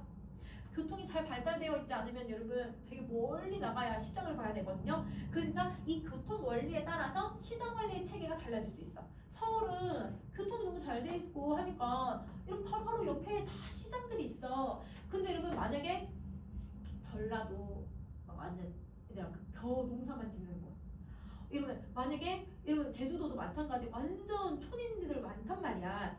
그런 곳은 이러면 동네에다 구멍가게 하나 있을라 말라 한 그런 동네는 내가 얘들아 시장에 간다고 하면 무조건 뭘 해야 돼요? 차 타고 멀리 나가야 되죠. 그러니까 여러분 이 교통에 따라서도 여러분 시장의 원리가 모든 도시마다 똑같이 적용되는 게 아니라 달라질 수 있다고 만든다는 거야. 자, 이 경우에 교통로는 직선형이 형성이 되고 고차 중심지에서 저차 중심지의 보안구역이 절반씩 들어가요. 그럼 여러분 아까 그림 다시 한번 봐봐 얘들아. 그림을 보면 여러분 여기 육각형에서 어느 부분이 들어가 얘들아? 반이 들어가. 그러니까 여러분 반이 들어가니까 얘가 여러분 절반의 값이구나 라고 생각을 해주면 돼. 그러면 그 절반이 이렇게 들어가는 거죠. 절반씩 다 이렇게 들어가는 거야. 근데 이 절반에 들어가다 보니까 점이 얘들아 몇 개가 들어가게 되냐면 여러분 하나, 둘, 셋, 네 개가 들어가네. 점이 네 개가 들어가니까 도시가 네 개가 들어간다고 해서 K4라고 부르는 거야. K4 계층이라고 부르는 거예요. 알겠죠? 절반이 들어가니까 K4. 이해됐니? 자, 그럼 다시 여러분 앞으로 올게. 자, 그래서 여러분 이때 여러분 고차 중심지에 포섭되는 차하위 중심지의 규모의 보안구역의 수는 고차 중심지 자체의 보안구역의 주변 3개까지 더해서 4개가 되기 때문에 그래서 이걸 K4 기층구조라고 부르게 된다. 그래서 고차 중심지들 중간 지점에 저차 중심지가 입지를 또 할 거기 때문에 중심지 사이의 거리를 2배씩 늘어난다라고 보고 그럼 여러분 거리가 2배씩 늘어난대요. 그럼 여기서 거리는 아까 선생님이 어떻게 계산하면 된다고 했어? 루트 K라고 했으니까 그냥 여기 4를 넣으니까 얼마가 되는 거야? 이거 되는 거야. 그래서 2배씩 얘들아 거리가 늘어나고 고차 중심지에 포함되는 저차 중심지의 크기의 보안구역 수는 1, 그 다음에 4, 그 다음에 이제 16개가 되고 얘가 교통이 넓어지니까 아까 얘들아 3배보다는 얘들아 어때 얘들아? 얘들아 도시가 더 크게 확장이 되는 거야. 그래서 16개로 늘어나고 64개로 늘어나게 되는 거죠. 그러면 이때 중심지의 개수는 여러분 옆에 나중에 뒤에 가서 다시 선생님 그 그림 보면서 얘기해줄게. 1, 3, 12, 48 이런 식으로 늘어나게 된다. 자, 그래서 이는 시장 원리보다 효율적인 수송의 이점을 얻는 반면에 근데 수요자는 중심지로 이동하기 위해서 보다 조금 더 멀리 가야 돼. 대신 얘들아 이제 조금 더 교통이 원활해지긴 했지만 대신 멀리 나가야 된다. 이렇게 얘기를 하는 거예요. 자, 그 다음에 여러분 우리 그 다음 거 다시 갑시다. 고차 중심지가 주변에 있는 6개의 차하위 중심지를 완전히 포섭을 해서 통제 효율의 극대화를 도모하는 경우를 행정원리라고 해요. 그러니까 여러분 이제는 옆에 있는 마을들이 얘들아 육각형이 있으면 육각형의 모습이 아니라 이 육각형들이 다 육각형 안에 다 들어온 거야. 그러니까 도시가 완전 크게 확장이 돼버리는 거지. 그래서 이때 차하위 중심지 보안구역이 3분의 1, 2분의 1씩 분할되는 게 아니라 6개가 다 들어오는 거야. 6개가 다 포함이 되기 때문에 K값은 7개가 되죠. 왜? 여러분 육각형 점 6개에다가 가운데 중심지 원래 하나 있었던 거. 그래서 7개. 그래서 따라서 고차 중심지에 포함되는 저차 중심지의 크기의 보안구역 수는 여러분 이제 7배씩 늘어날 거니까 1, 7, 49, 343. 그러니까 이제 도시가 더 어떻게 되고 있어? 너무너무 커지고 있네. 그래서 중심지의 수도 늘어나게 되는 거예요. 1, 6, 42, 294. 그래서 이렇게 늘어나고 계층이 높아질수록 중심지 간의 거리는 차하위 중심지 간의 여러분 루트 7배가 되는 거예요. 그러면 왜 루트 7배인지 알겠지나 거리는 아까 얘들아 무조건 K에 루트를 씌워주면 된다고 했으니까 법이나 행정력은 거리의 영향을 비교적 적게 받기 때문에 그래서 이 교통망은 시장 원리나 교통 원리에 의한 계층 구조의 경우보다 덜 효율적이긴 해. 효율적이진 않아. 그냥 많이 걸어야 되거든. 그럼 봐봐. 만약에 우리가 여건을 만들어야 돼. 여건을 만들려면 무조건 어딜 가야 돼요? 도청을 가야 돼요. 근데 여러분 도청은 딱 제주시 한복판에 있잖아요. 근데 나는 지금 어디에 살고 있냐면 제주시인데 나는 제주시에서 저기 얘들아 저 표선에 살고 있어. 그럼 여러분 여기까지 오는데 1시간 반 걸려. 이럴 수 있지. 표선에서 이러면 여기 도청까지 오려면 1시간에서 1시간 반 정도 걸릴 수 차 막히는 시간이면 근데 여러분 여기 노영에 살고 있는 사람들은 여러분 어때 얘들아? 10분 15분이면 갈 수 있는 거잖아. 그러니까 여러분 똑같은 여러분 이 도시여도 행정원리를 적용을 해버리면 행정원리는 여러분 아주 폭넓게 이 도시를 다 포섭을 해버리고 있기 때문에 멀리 있는 사람들은 여기 가까이에 행정을 보기엔 너무 멀죠. 그러니까 시장 원리는 여러분 가까운 재화들을 설정할 수 있는 거고 그 다음에 여러분 중간에 있는 아까 얘들아 그 교통 원리는 교통이 발달함으로써 도시가 조금 더 확장이 되고 있으니까 교통이 발달하긴 하지만 중심지에 오려면 조금 와야 돼. 다시 또 행정 원리는 거리가 더 멀어지고 있으니까 멀리 있는 사람들까지 행정을 업무를 보려면 여기까지는 와야 된다는 거야. 그러니까 점점 여러분 시정관리에서 행정관리로 올수록 어떤 모습을 보여주고 있는 거야? 거리도 너무 멀어. 비효율적이야. 그렇지만 업무는 해야 돼. 근데 도시는 커져. 이렇게 생각해주면 되는 거야. 자, 그래서 이때 계층 구조보다 덜 효율적이다. 이러한 계층 구조라면 수요자는 중심지로 이동에 있어서 시정관리나 교통관리보다 더 장거리로 이동할 수밖에 없는 거예요. 거리가 너무 머니까. 그러면 그 다음 배우기 가보자 얘들아. 자, 여러분 여기는 이렇게 보면 루트칠처럼 안 되지만 여기 안에 그 육각형의 저 모습이 얘들아 더 들어가 있다고 생각을 해줘야 돼. 그러니까 얘가 얘들아 크기가 원래는 저거보다 더 길게 나타나게 되는 거야. 자, 이런 모습을 가지게 되면 여기는 여러분 그러면 이 K3은 시정원리라고 써줬고 아까 그치? 얘는 교통원리라고 쓰고 그 다음에 얘 같은 경우는 이렇게 뭐라고 쓰면 돼요? 행정원리라고 쓰면 되죠. 그러니까 중심지를 계속 다 포섭을 해버리는 거야. 그럼 중심지가 몇 개가 들어갔어 얘들아? 7개가 들어갔다는 거 이해되지? 자, 그 다음 거 할게. 이런 크리스탈러의 중심지 이론은 도시의 분포와 체계에 관한 공간적 질서를 일본화시켰다는 점에서는 높이 평가를 받아요. 그렇죠? 여러분 도시를 획일적으로 다 설명할 수 있잖아요. 이거는 의. 그런데 크리스탈러의 자신에 의해 남부 독일 사례로 검증이 되었고 벨이라고 하는 많은 학자들이 연구에 의해서도 적지 않게 얘들아 이 이론이 실증이 됐어. 이러면 증명됐어. 그리고 1960년대 이후에 많은 연구의 진전, 발전도 보였어. 그러니까 의의는 있어. 그렇지만 도시 기능이 재화 서비스를 공급하는 3차 산업만 있는 게 아니잖아요. 1차 산업도 있고 지금은 무슨 산업까지 있어? 4차 산업까지 있잖아. 그러니까 여러분 아까 맨 처음에 1분단에서 3차 산업만 국한해서 설명하겠다고 했거든? 그러니까 이것만 설명할 수 있지 4차 산업과 1차 산업은 설명을 할 수가 없는 거야. 뭐야? 한계. 그렇지. 그래서 이게 국한되는 것이 아닌 만큼 도시를 중심으로 한 지역 구조를 육각형 구조만으로 설명하기는 사실 문제는 있어요. 자, 또한 이러면 정태적인 균형 모델이기 때문에 이러면 정태적이라는 건 변화가 없다는 뜻이거든. 이러면 왜 변화가 없냐면 앞에서 얘들아 전제 조건이 무조건 다 똑같이 적용을 하겠다고 했잖아. 어떤 도시는. 그래서 여러분 앞에서 전제 조건이 모두 고정이었기 때문에 그러면 유동적일 수가 있는 거야 없는 거야? 유동적일 수가 없는 거야. 그래서 정태적이야. 그래서 어느 한 시점에서 중심지 체계에 따른 공간 조직을 설명할 수는 있어. 어느 한 순간에 설명할 수 있지. 그런데 시간이 지나거나 이렇게 4차 산업을 적용을 하거나 정보혁명이 일어나는 이 시대는 설명을 할 수가 없는 거예요. 그럼 또 뭐가 나타난 거예요? 한계 2. 자, 특히 크리스탈러는 재화의 공급 단위를 개별적으로 인식해서 직접의 이익을 고려하지 않았다는, 여러분 이익을 고려하지도 않고 그냥 재화만 풀어서 설명한 거야. 그게 한계의 3. 그래서 이런 점에서 같은 독일 르시가 얘기한 중심지 이론은 크리스탈러에 비해서 훨씬 더 현실적이고 유연하게 설명하는 이론을 만들어냈다고 볼 수 있는 거죠.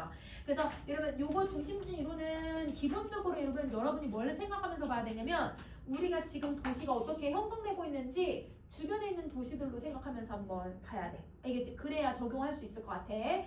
오늘 얘기하자고 내일 하나 안 하는 까지만 딱 합시다. 나 이거 비교 안 넣은 거 있니? 네. 그거 얘들아 저차 고차. 초등학교는 저차. 고등학교는 고차.